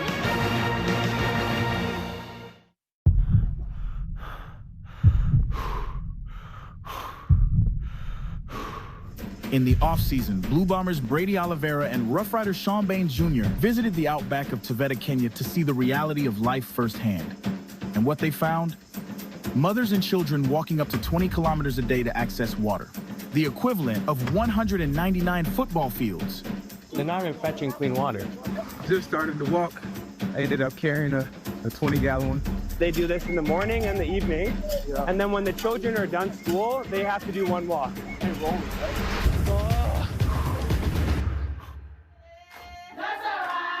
This season, these athletes aren't just leading on the scoreboard, they are leading where it matters most, bringing clean water to Taveta, Kenya. Join them in rhythms of change. Can you hear it? Can you see it? Build the well.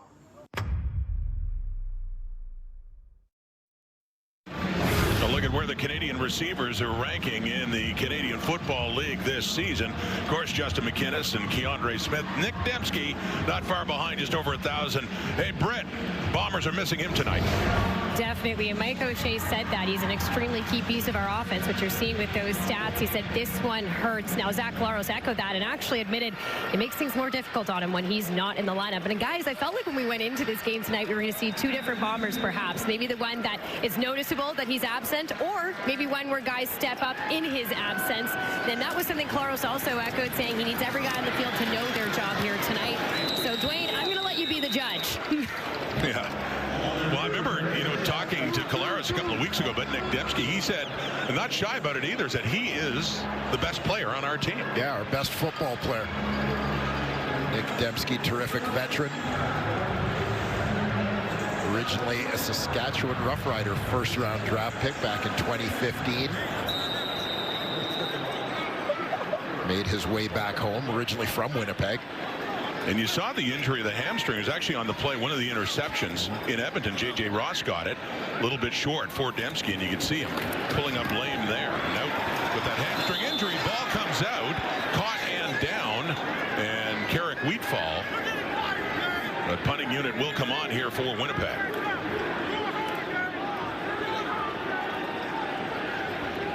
Yeah, Winnipeg, we've talked a lot about the depth in the Saskatchewan receiving core. Winnipeg has been fortunate when you consider the fact Nick Dembski is out of the lineup. Dalton Schoen has missed most of the season. They were without Pokey Wilson for half the season as he was exploring NFL opportunities. Carrick Wheatfall has spent time on the injured list. So it said no catch. See that ball coming out intended for Wheatfall. And we see a challenge Winnipeg flag. is challenging the previous play. They believe there was defensive pass interference on their receiver number 88. The play will be reviewed. Saying there was interference on Carrick Wheatfall. Shorter catch here if it would have been, but no. But if it is a penalty, it's a first down, Bombers.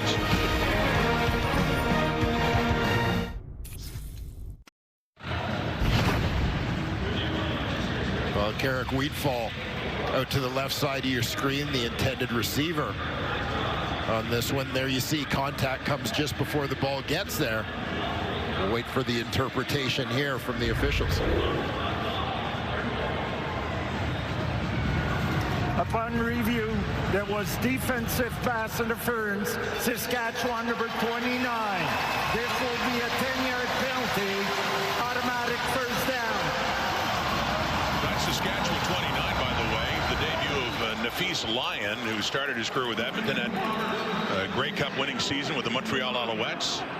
And now on with Saskatchewan for some depth in their secondary. He gets flagged there on the challenge. So it gets up to the 15. And Bomber football leading by a point. They get to continue this drive instead of having to punt it away. Successful challenge.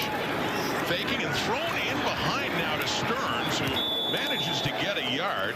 Good tackle coming in there. And that is Nafis Lyon made the play. Yeah, you mentioned Nafis Lyon picked up during this period of spate of injuries for the Saskatchewan Roughriders on the back end.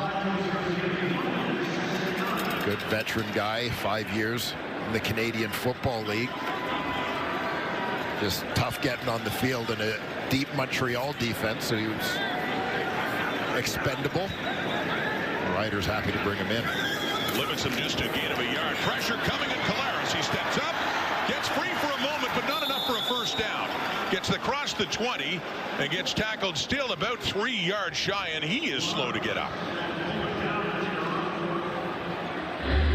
Yeah, Collaros going down hard here as he gets tripped up on the play, but then you get in the obvious pass situation. The Riders with their ears pinned back there. Sending a couple of linebackers, Allen and Miller. And Sheehan to punt. And he chases Alford back inside his 40. Mario Alford with the ball. 45. Good tackle coming in there on teams by Jalen Smith, the rookie Bomber. Just up across the 46. 14-13. The Riders trail in this game. Resting a lot of players, having clinched first in the West. See, it's a little tender there for Zach Collaros off of the Bombers sideline. And obviously, from a Winnipeg point of view, when they challenged for pass interference, they're looking to keep the drive going, but part of that had to do with field position, as well as just getting a few more yards if they were going to be forced to punt the ball. They didn't want to hand Saskatchewan 3 points. From the Saskatchewan 47, that's the first catch of this game by the veteran receiver Mitch Picton, who takes it to about the 52. And gain of 5 yards, 2nd and 5 coming up here for Saskatchewan. Mitch Picton, 8th year with the Riders. Longest serving member of that receiving core, a local guy, played for the Regina Rams, University of Regina. Originally a 5th-round pick back in 2017. Approaching midfield on the 2nd down and 5. Off to the left. Caught. First down. Back-to-back plays to Mitch Picton. Cross midfield down around the 51 of Winnipeg. You'll see Picton lined up out wide, top receiver on your screen. Jamal Parker playing off a little bit. He's just going to curl it in front of him. Get that first down yardage. Reset the sticks and away they go. Riders have a stable of experienced receivers, even with their top three not playing in this game tonight. Time for Mayer. Can't find anyone. Jake Mayer finally does throw it, and right down to the sideline, and caught there by Picton.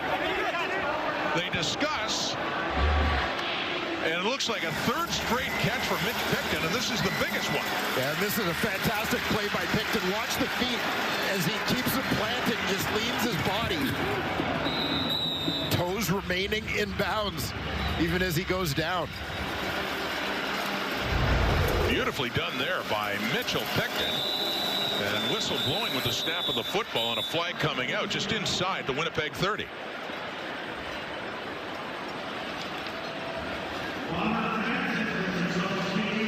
Picton, another guy who's missed a chunk of time with Illegal injury. Procedure. Saskatchewan 62.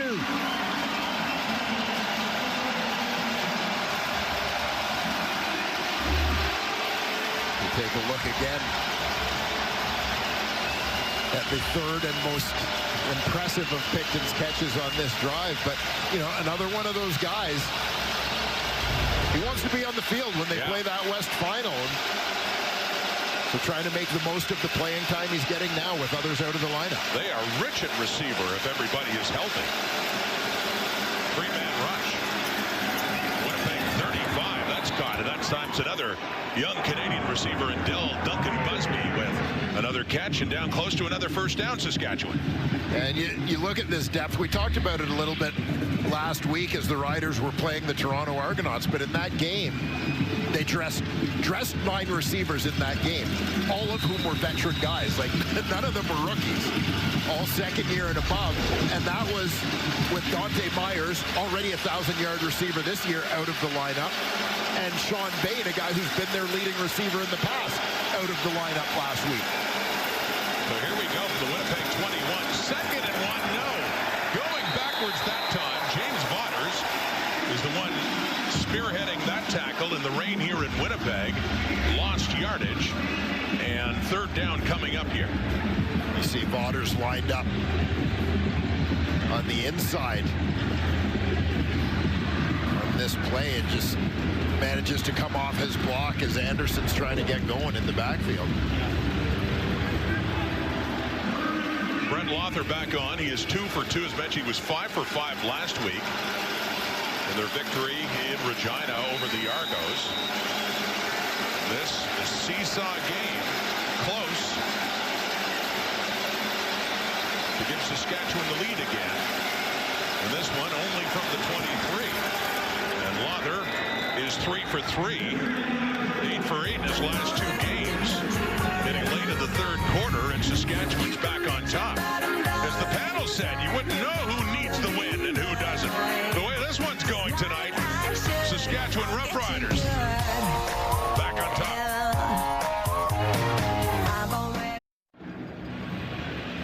Back in Winnipeg, Jason Hogan, the offensive coordinator for the Blue Bombers, and they've got some work to do, Luke Wilson. Yeah, and it's been a very deflating performance so far by this offense. You know, you look at some of the things, and when they go and buzz this film, they're going to say, man, we shot ourselves in the foot. And again, it's really self-inflicted. I go back to the second quarter here. You get a big pass play, and it's a pre-snap penalty. You can't have this. Again, this is a team that you're hoping makes a big run in the playoffs. So that jammed you. At the end of the half, it's a 3rd and 2. You got Trevor. This is their bread and butter with this guy. You get stopped and leads the points of the way. You get the big turnover in the third quarter, and it's 2nd and 3 on the 10-yard line, and we get sacked. I didn't love the play call there. Again, you're down 2 right now, and your offense needs to get out of its own way. I really think that this is a key drive here because they've done some very strange things today on offense. Hey, when you're looking to try and just get some momentum, get some traction, find a little bit of a rhythm, what kind of stuff do you like in terms of play calling? To me, Dwayne, you go to your best guy. So give the ball to Brady Oliveira in any way, shape, or form. Get the rock in his hands. Well, he has 12 carries for 52 yards, but not getting it here. And that's It's Tuieli, eligible receiver downfield. He got a touchdown pass in BC way back in week 3. So they've gone to 65 before. Don't adjust your set. Defensive offside. Saskatchewan number 95. 5-yard penalty. It remains first down. So it's a penalty anyway on the incompletion.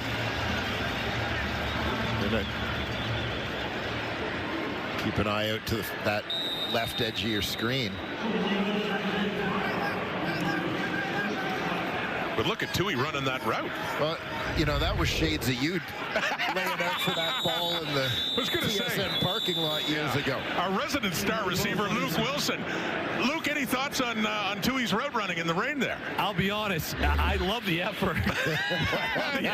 But boys, this is one of the funniest things I've ever seen. I feel for him because he's obviously the big man. He's wide open. Procedure. And imagine when the ball's thrown, he's just Winnipeg like, oh no, it's out of reach. 5-yard penalty.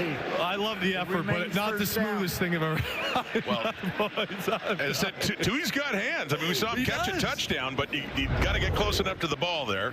Yeah, Zach's got to lay that up a little more so he can run under it. Look at him shaking his head. He's mad. He's mad. But you wanted to see the Bomber offense try something a little more innovative, right? I did, but I was hoping to go through Brady, not necessarily. Right, exactly. Well, here we go now, and it's knocked down at the line of scrimmage. And so, just like that for Winnipeg's offense, as Luke talked about, things stalling. Well, they did have the penalty before, so second down now. You get the feeling, you know, going back to the pass intended to Tuieli, where he's running basically a corner route. An offensive lineman running a corner route that you feel, I don't want to call it desperation because creativity is part of play calling and operating an offense in the CFL, but it kind of shows they're trying to go to some lengths to try and get a spark here. Pressure, and Collaros gets it away, nearly intercepted by A.J. Allen right at midfield, and Collaros is slow to get up again. There was heat coming right up the middle as he got hit, as he just got rid of the football on that Rider blitz, and Collaros looks to be hurting again. And you're going to see Aubrey Miller, number 47, coming on the blitz here. Getting some action on these passing downs. Unblocked man right up the gut. You got to take care of those A-gaps. Short path to the quarterback, A.J. Allen. It would have been 3 picks in 3 games for A.J. had he been able to hold on to that one. Jamison Sheehan with the punt. No doubt slick conditions down in the field now with all this rain coming down. Alford on the return up around the 30 is Collaros, and not the first time tonight we've seen him head to the sideline. A little shaken up as he is right now. Yeah, took a pretty good shot. He's completely exposed trying to deliver that throw as he gets hit with about 230 pounds.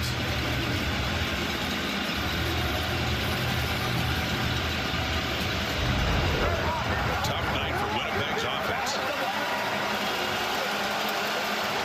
And Saskatchewan, well, certainly don't tell the Riders this is a nothing game. They lead it right now by 2. Got momentum on their side. Jake Mayer been eating up lately too. There is Tommy Neal. A catch and a first down across the 45. That's 11 straight completions all of a sudden for Jake Mayer. Jake Mayer gets his turn at getting blasted here. As Cam Lawson comes up the gut and takes him down hard. But not before completing that pass. Tommy Neal for the first down. Gets it up to the 47 now. Clock ticking, under a minute to go until three-quarter time. Tight ball game. Riders looking for their 13th win of the season. Lead the way by 2, and they have the ball. And it's Mayer. Completes another one. That's 12 straight completions for Jake Mayer. That one to Dell Duncan Busby. Second down coming up. And again, we talk so much with our focus on the starters who aren't playing in a situation like this. I mean, another one of the important elements of this is, anything happens to Trevor Harris in the playoffs, you know, you want Jake Maier to be sharp, to have some recent game action, etc. So important for him and other backups to get these reps in now. Throwing it again, and that time, no. It's a matter of Willie Jefferson standing in the way, as he's wont to do in these situations. That one is knocked down. Third down coming up, last play. Third quarter.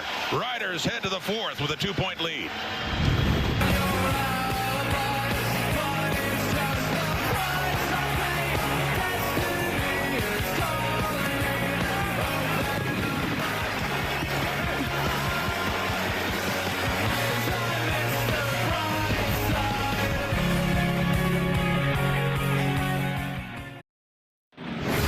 The numbers through three. Saskatchewan's not only hanging around with a depleted lineup, they're leading the Bombers 16-14, 40, only 3 points each scored in that third quarter.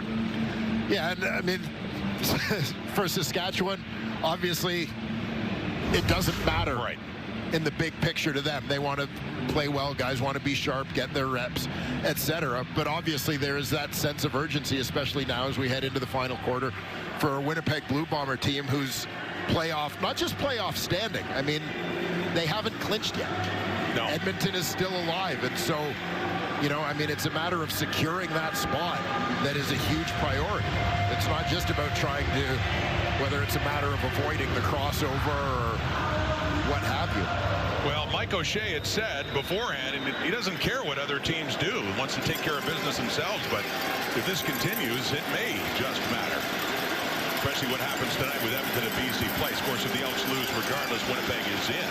If they don't win this game, they would be a crossover team. They'd be heading east for the playoffs. Lots of possibilities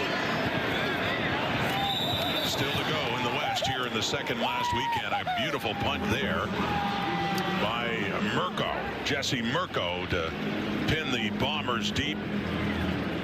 13-win seasons. The last one under Craig Dickinson, 13-5 back in 2019. They were first in the West then, and then you're going back. Their greatest season, 1970, when they finished 14-2 and then got upset in the playoffs by the Calgary Stampeders. And Corey Mace trying to join the club. What has been a great sophomore season for him as a Canadian Football League head coach. Just got a new deal? Yes, sir. He and general manager Jeremy O'Day with well-deserved contract extensions. Kicks in after the 2026 season. So Collaros faking the handoff, dumping it off to Stearns, who gets tripped up and manages to get up to, well, close to the 9. And still second down and a good 5 to go here for Winnipeg. Yeah, Jesse Mirko has had a couple of terrific punts here for the Saskatchewan Roughriders in this second half that, you know, for a Winnipeg team that's trying to finally get on top, maybe put together a touchdown drive, at the very least a scoring drive here, but Mirko's making them do it the hard way, having to go over 100 yards if they're going to get anything to. Call it 2nd and 6. Pressure in Collaros, who tries to escape. He doesn't get enough for a first down, and they're deep in their zone.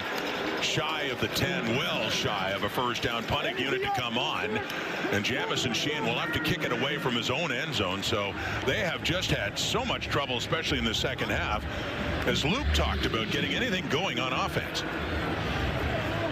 Well, and as you take a look at Collaros being brought down yet again, you know, I mean, the advantage that Mirko had punting based on field position over Jamison Sheehan. Sheehan can't put it out of bounds. No. Right? In the middle of the field, you can't. So he has to risk a Mario Alford return, whereas Trey Babel hasn't been part of the mix on the last couple punts. And Alford on the hop. He takes it around the 45 of the Riders and up across midfield. Tackled there by Jalen Smith. Clock is ticking on the Winnipeg Blue Bombers on this night anyway. 16-14, Saskatchewan with the lead.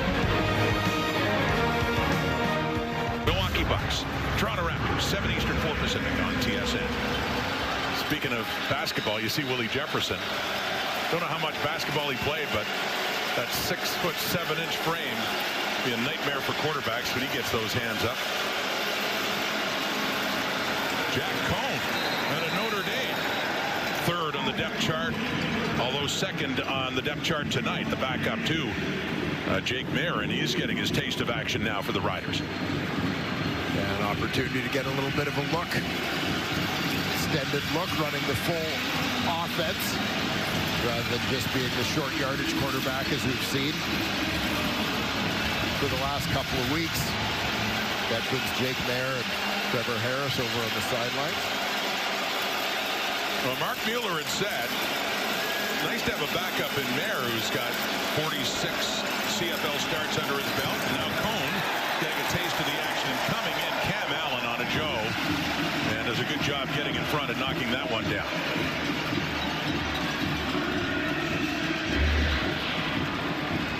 Yeah, good break on the ball. Joe, number 80. Great jump there from Cam Allen. Guy who seemed to sort of solidify that free safety spot for the Bombers.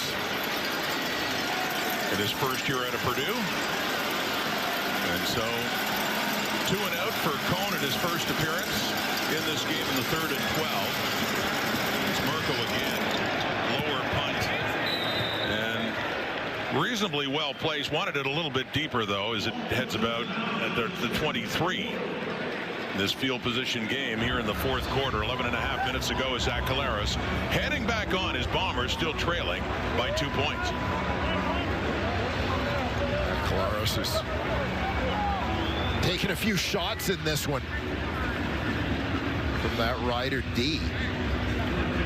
Well, this is the 3rd time these teams have met this season, and on Labor Day he was sacked 5 times, and that didn't even tell the whole story. He was hurried, he was hit. Saskatchewan's defensive line, talk about a unit that has depth as well. They were showing it on that day. Making life hard for him. Winnipeg 24, 1st and 10. Deep shot, Collaros. He was looking there for Wheatfall, but there was coverage in behind him. That's Sheldrick Redwine, first-year Rider out of the University of Miami, and he was the closest one to it. Yeah, Redwine. You watch the receiver coming out of the slot. Guy who's just been in the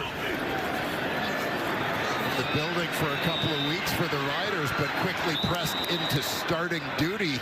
We've talked about those injuries in the secondary. He's been asked to step in for last year's top defensive player, Roland Milligan.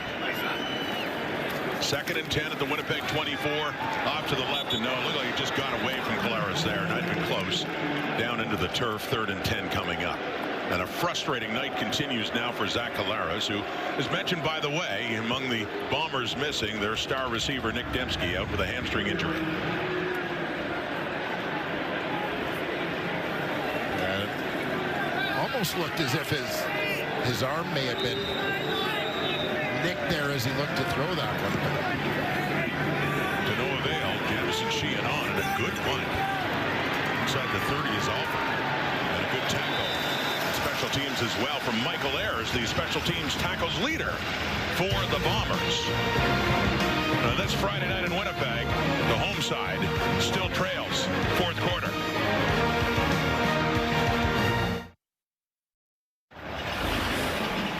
I see the Saskatchewan Roughriders have adopted a Dwayne Ford saying, "Let it eat." That's the offense's motto, Brett. Absolutely. That is for the quarterback room, at least. And with their OC, Mark Mueller, you may notice in that photo, that was after they clinched the West Division last week.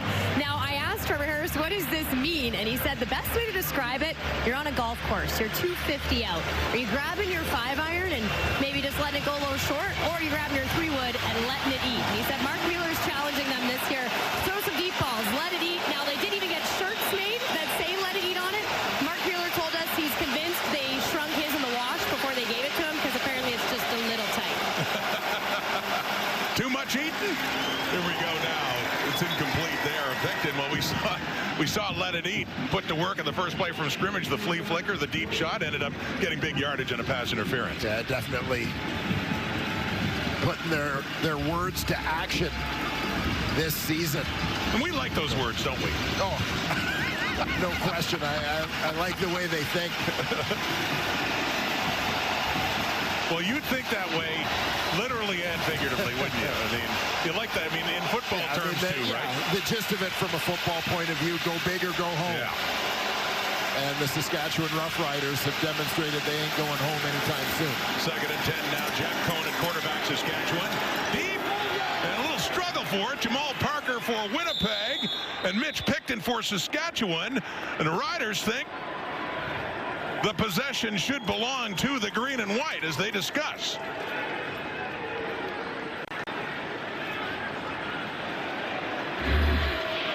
And yes, indeed, Saskatchewan football.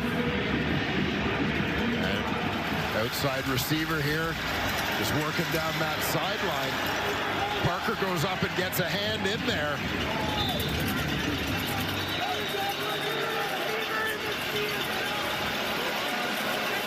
Simultaneous catch goes to the offense and Mitch Picton. So all the way down to that one big play. Cohn, biggest completion. Handing off then to Mario Anderson. Cohn, as mentioned, was second on the depth tonight behind Jake Mayer. And there's Mitch Picton, who's had a good second half. This was Jack Cohn as if on cue, letting it eat. Airing that one out and letting Mitch Picton go and get it. Much to the delight of tonight's third-string quarterback, Trevor Harris. Been a while since Trevor Harris has been a third stringer, but method to Corey Mace's madness. Keep him healthy, get him healthier, rest it up. The game that matters most. A few weeks away, the Western Final at Mosaic in Regina. And that one win, if they can get it there, they get back here to Winnipeg for the Grey Cup. Pressure, Cohn got rid of it barely. Intended for Bain. The heat was on. Parker coming in, right in on Cohn, who barely got to throw that football. Yeah, pressure coming from all directions here. You'll see Reddick Cramdy as well. Number 6 on the edge. Comes unblocked. Cam Allen, rather. Excuse me, 0. The safety down low.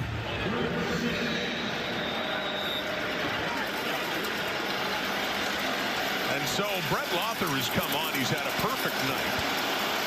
And he will attempt one from 49 yards away. Said his longest in the season is 59. Looking for a little bit more comfort. It's drifting right, and it is wide.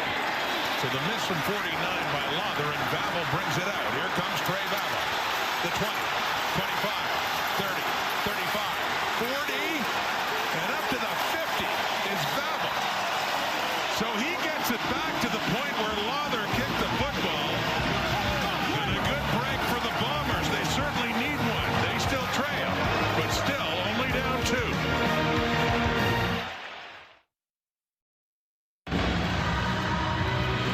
Trey Vavel providing a little taste of what he's been doing all season long for the Winnipeg Blue Bombers. The wind pushes that one just right. 49-yard attempt for Brett Lother. 64-yard return for Trey Vavel back out to the Winnipeg 50-yard line. So gaining a few yards and field position on that one. Well, they need at least a field goal to take the lead again. And here's a sweep with Gavin Cobb. Inserted in with the injury to Nick Dembski, and Cobb gets it up to midfield. A gain of 5 for Winnipeg. Look at the difference. First to second half. Claros not looking bad at all. Opening drive of the game was a touchdown drive, but things have really gone cold here in the second. Yeah, just struggling to get anything going here in the second half of this ball game. You know, again, I go back to Luke's suggestion. Brady Oliveira is your key guy. Want to try and lean on him a little bit, whether by land or by air. Well, 12 carries, 52 yards. That's it for Oliveira. And throwing again is Claros. The man in his face, blocking his vision there, and he's down again. Got hit as he threw it, and nowhere near the intended receiver. It's a little silly by Brooks. And you see Brooks down towards the bottom of your screen. Number 33. A little delayed on the blitz, but comes free. That's a piece of the quarterback, but even more importantly, impacting the throw, preventing a completion. And so despite that great return by Babel on the missed field goal, the Bombers still have to punt it away. It's Rider football again, and there's a return for Mario Alford up to around the 25 for Saskatchewan, past the halfway point of the fourth quarter. 7:03 on the clock, and it remains a Rider lead. That defense making life so tough for Zach Collaros, and not playing like a team that has nothing to play for. Miller on the blitz. Saw that earlier. They've been getting to Collaros in this game. Well, they sure have. And, you know, defensively, you know, most of the guys Saskatchewan's sitting are on the offensive side of the ball. So what has been arguably the best defense in the Canadian Football League is still that, and very difficult for even a veteran like Zach Collaros to play against. Jack Cohn back at quarterback for the Riders.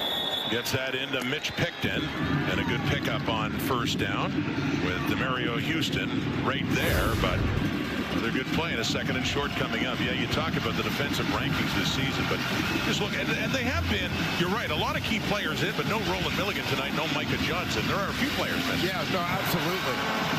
Absolutely, but just in terms of numbers, much more of the resting of people happening on the offensive side of the ball, and the defense, Corey Mace's baby, is delivering. Absolutely, it sure is, and they've been dominating this year.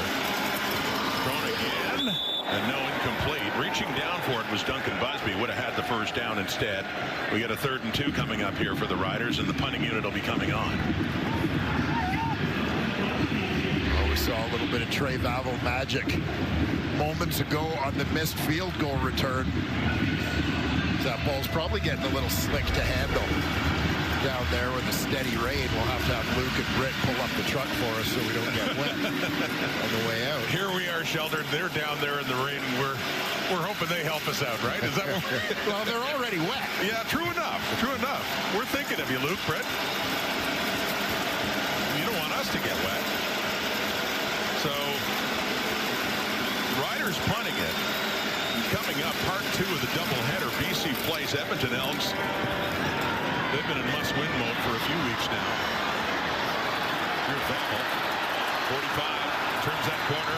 A stiff arm there for DeMarcus Fields, but another good return. But, yeah, that's coming up. Part 2 of the doubleheader of Friday night football. Another big one in this West where so much is still up for grabs. The BC Lions have been red hot lately, and Edmonton has to win. It was that way last week and the week before, and we can tell you this, even if Winnipeg loses, they can clinch a playoff spot if Edmonton loses. However, in that case, if the Bombers don't win, the best they can do is the crossover. If Edmonton loses, that playoff spot they clinch would be heading off to either Hamilton or Montreal, that Eastern playoff. So many intertwined moving parts. There really are. Garrett Wheatfall stays in bounds. Gets inside the 35. Lyon finally takes him down. Looked earlier like Wheatfall might be just heading out of bounds, but cuts it back up, and another good pickup. Yeah, he starts off in tight to the formation, just makes a quick break to the flat here. Running through an arm tackle. Big play as it puts the Bombers in field goal range already. An opportunity to potentially grab the lead in this ball game. Well, it's just been an uphill battle throughout this second half for them offensively. One of the rare bright spots, that play in the second half for Winnipeg. Play action fake. Collaros buys some time. Intercepted. DeMarcus Fields. Coverage on Jareth Stearns. He arrived later. He picked it off. And that snuffs out any promise of a Bomber drive to retake the lead.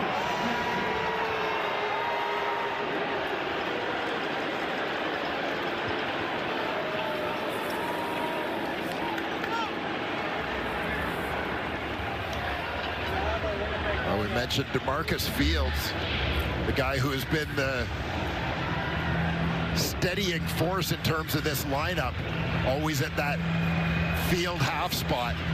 Consistent starter there.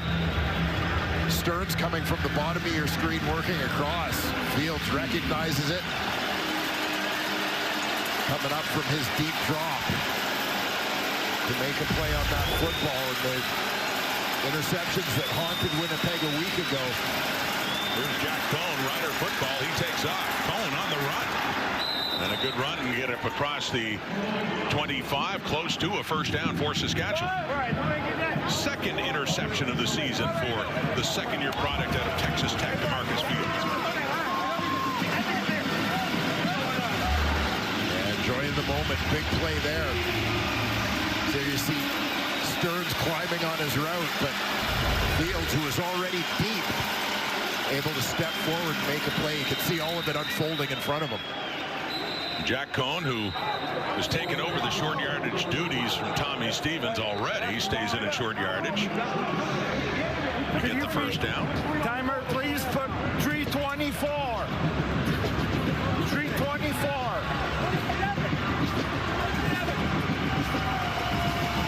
Timer, please. Thank you. Fields is just off the right edge of your screen. Stearns working across, and that ball has to get sort of dropped in there. As Antoine Brooks was underneath on the intended receiver, Stearns. So Collaros has to clear him. It ends up being a tight window once Fields steps up and closes that down. And you talked about Fields earlier being really the steady one, the rock of that secondary that's had a lot of injuries. Milligan out and Marcus Sales resting him. Yeah, Nelson Macombo. We mentioned Tavon Campbell had missed a stretch, just coming back to the lineup tonight. Here's Cohn, first down, wobbly pass, nearly picked. It's Reddick Cramdy. Their nickel linebacker coming in, got his hands on it, but can't hang on. Second down. Yeah, that one definitely didn't come out of the chamber quite the way Cohn intended. I mentioned earlier, perhaps the ball's getting a little greasy down there with the rain coming down for much of this second half. A steady downpour here at Princess Auto Stadium. The Bombers finish off their regular season next week against the Montreal Alouettes, and we're still not officially confirming what's gone on in the East, with the Alouettes still having an outside shot at first place. Hamilton in the driver's seat. They have the bye this week. They host Ottawa next week. Alouettes taking on the Red Blacks tomorrow if they win. And in the East, it'll come down to the final weekend. Hamilton, Ottawa, and the Alouettes after that taking on the Bombers here. Who knows what'll be decided even then? Yeah, I mean, just a handful of certainties now, right? We know Saskatchewan, Hamilton, and Montreal will host playoff games. That's about it. Cohn evades the pressure, but again, the pass didn't have much on it as it sails incomplete, and the punting unit again comes on for the Riders. Still protecting that 2-point lead, 16-14. That's it. 3 points each in this rainy second half. And the Bomber defense perhaps getting a little tired of seeing their quarterback on the ground. Delivers a little bit of payback there, getting after the youngster Jack Cohn. And next week, the Riders host the BC Lions. We still don't know what that'll mean for BC, as they're hoping to host a playoff game. Taking it on the run is Vavel, and a good return again up to midfield. So more good field position here for Zach Collaros. And the Winnipeg Blue Bombers, last time out, had something going until it was snuffed out by an interception by DeMarcus Fields. Winnipeg, though, still has a chance. 3 minutes to go, down by 2 with the ball.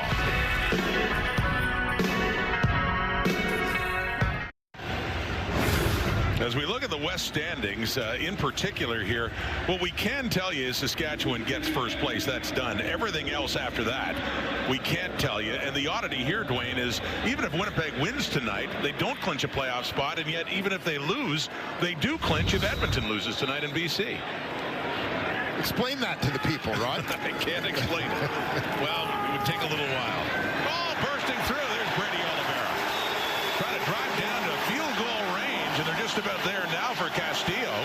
Down 2 points, 2:47 on the clock. And Luke talked about it. They got to get more to Oliveira. Yeah, I mean, you need a big play. You need to get things going. This has been your bread and butter guy, the straw that stirs the drink for the last few years here in Winnipeg. There's Castillo. Had a perfect night. Short field goals. 3 for 3. And looks like he'll be in range to have a chance here, although pushed back is Oliveira that time. Riders swarming him. Ali Saad, the rookie tackle, in on that play as they see lost yardage here. A 2nd and long coming up here for Winnipeg. Assad certainly a guy making his case for a little more playing time as the Bombers, or excuse me, as the Riders head towards that West final. 4 straight years the Bombers have hosted the West Final. They've gone to the Grey Cup 5 years in a row. That first time they were a 3rd place team. Here's the blitz coming, setting up a screen now to Oliveira. Head of steam. Keeps his feet until he can get down shy of the 30, but the 31, so shy of a first down where they'll spot it, but it will be a 3rd and short coming up here for Winnipeg. A nice execution here for the Bombers. Zach Collaros, the hungry defensive front that's been at him all day. They take the bait, get lured upfield as he just drops it over the top to Oliveira for a nice pickup just shy of that first down marker. So 3rd and inches. Certainly not thinking of Castillo yet. Thinking end zone. But first thinking first down. Strebler doesn't need much this time around. Chris Strebler and appears to get it. Crossing the 30. Just had to get to the 30 for the first. So there's Winnipeg late in this one, 135.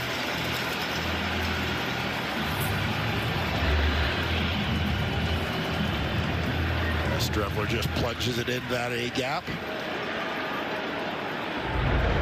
Right beside his center, Chris Kolinkowski, to pick up the required yardage.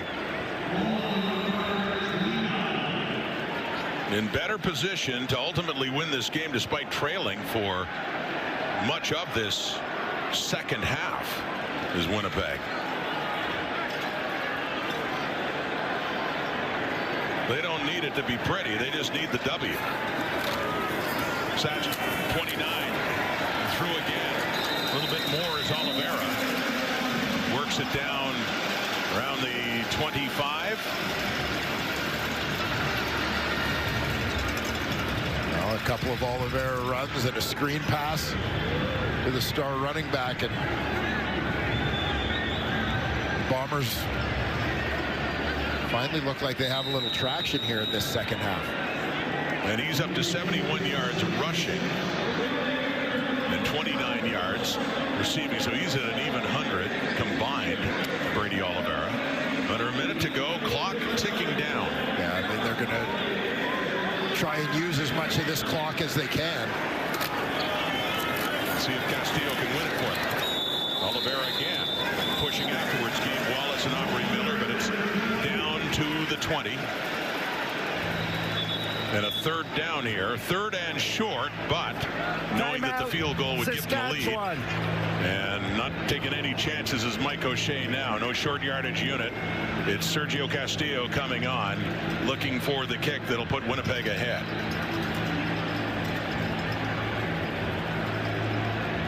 Well, big drive exactly when they needed it for the Winnipeg Blue Bombers. Now up to Castillo in this field goal unit to ensure that they get the required points. Mentioned Castillo, he did 2 for 2 actually, 2 field goals tonight, 2 short ones. That 3rd one looming large right now, and not a big distance either. It'll be spotted by Sheehan around the 28 of Saskatchewan. So 28-yard try.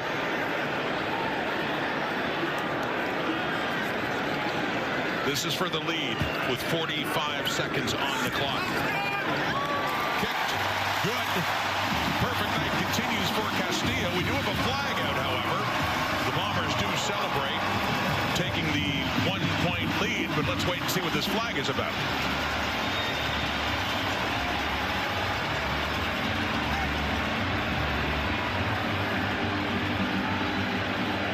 Well, Shane Gauthier says it's against the Riders as they discuss, and Corey Mace arguing right now, or discussing at the very least, but it looks like the Bombers hang on to the field goal by Castillo to take the 17-16 lead with 42 seconds on the clock.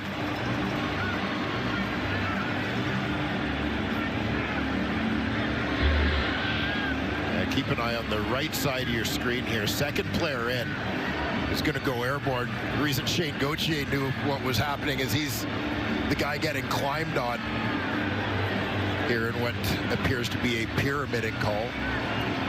Basically, you can't use another player to boost yourself up in the air. So, yeah, forget the field goal then. Pyramiding on the play on Saskatchewan. This is a 10-yard penalty that will result in the first down. Now, so take the 3 off the board, and the Bombers still trail by 2, but they do get the first down. They work closer, and I guess when you look at the clock, makes sense because it's still too much time. The Riders could drive back. We've seen that many times, drive back and then kick a winning field goal. Yeah, absolutely. You want to, as I said earlier, take as much time as possible off here. You're pretty confidently within Sergio Castillo's field goal range. You just got to protect the ball. Yeah, so not thinking going for a touchdown or anything here. It's just taking more time off as they go into victory formation, even though they don't have the victory yet. They're down by 2 points, but in great position to get that winning field goal. Yeah, very unique situation to see a team that's behind in the game. You know, I mean, usually you're still handing the ball to your running back, but so not victory formation, it's we're in good position to win formation. Yeah, setting up victory formation. 2-point difference right now. Just kill more time. Claris took a little centered it up. Yeah, centered it up a bit. And yeah, gets another from in that close, right? The angle makes a difference. For Castillo looking at those goalposts, that's a heads-up play by Zach. You could see him looking back at the sideline, I think, getting the his marching orders there.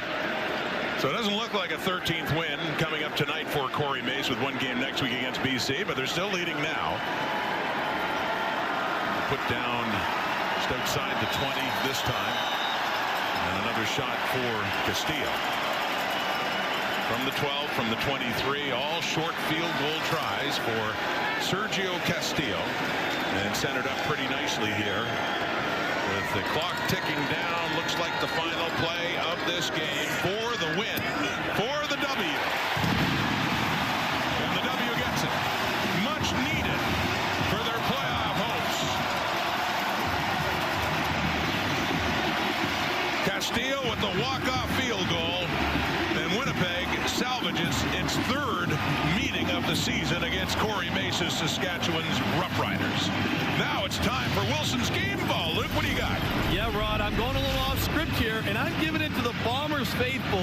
The fans here tonight have been incredible, and it was not the most electric game ever, but I'll tell you this, it's been loud in here. It's a cold night, it's rainy, and the fans have been in it from start to finish. And I gotta say, I'm impressed. I mean, it's gotten to the point where even the youth football, the high school teams are out here, they're into that. I mean, this crew right here is probably my favorite. We're chugging beers here. It's really a special atmosphere here in Winnipeg, so I'm giving my game ball to the Bombers faithful and the fans here. And Luke, they don't care how.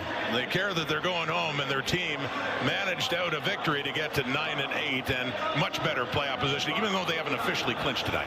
Yeah, there are no style points in football, right? And it wasn't pretty tonight, but the Bombers got it done when they needed to get done. Not surprisingly, it was Brady Oliveira down the stretch with a number of big plays to keep that drive going, setting up the winning points off the foot of Sergio Castillo.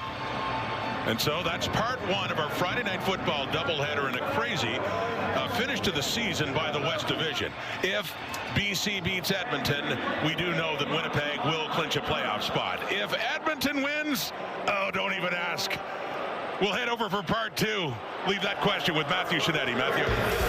Well, Rod, Winnipeg gets their win, but they eke it out. It doesn't change what Edmonton has to do. Edmonton has to win at BC, but very quickly, boys, were we convinced by anything that we saw out of Winnipeg tonight? No, I mean, yes, I'm convinced they won, and that's a W in the win column. It's a little concerning, though. A little concerning to get a win like this and struggle with a team that had nothing to play for. Milt? They won. You have to be able to protect your quarterback in this Edmonton league. has to win Nothing now. else to say. Off to BC Place, Dustin Nielsen and Glenn Suter. No time to talk? None.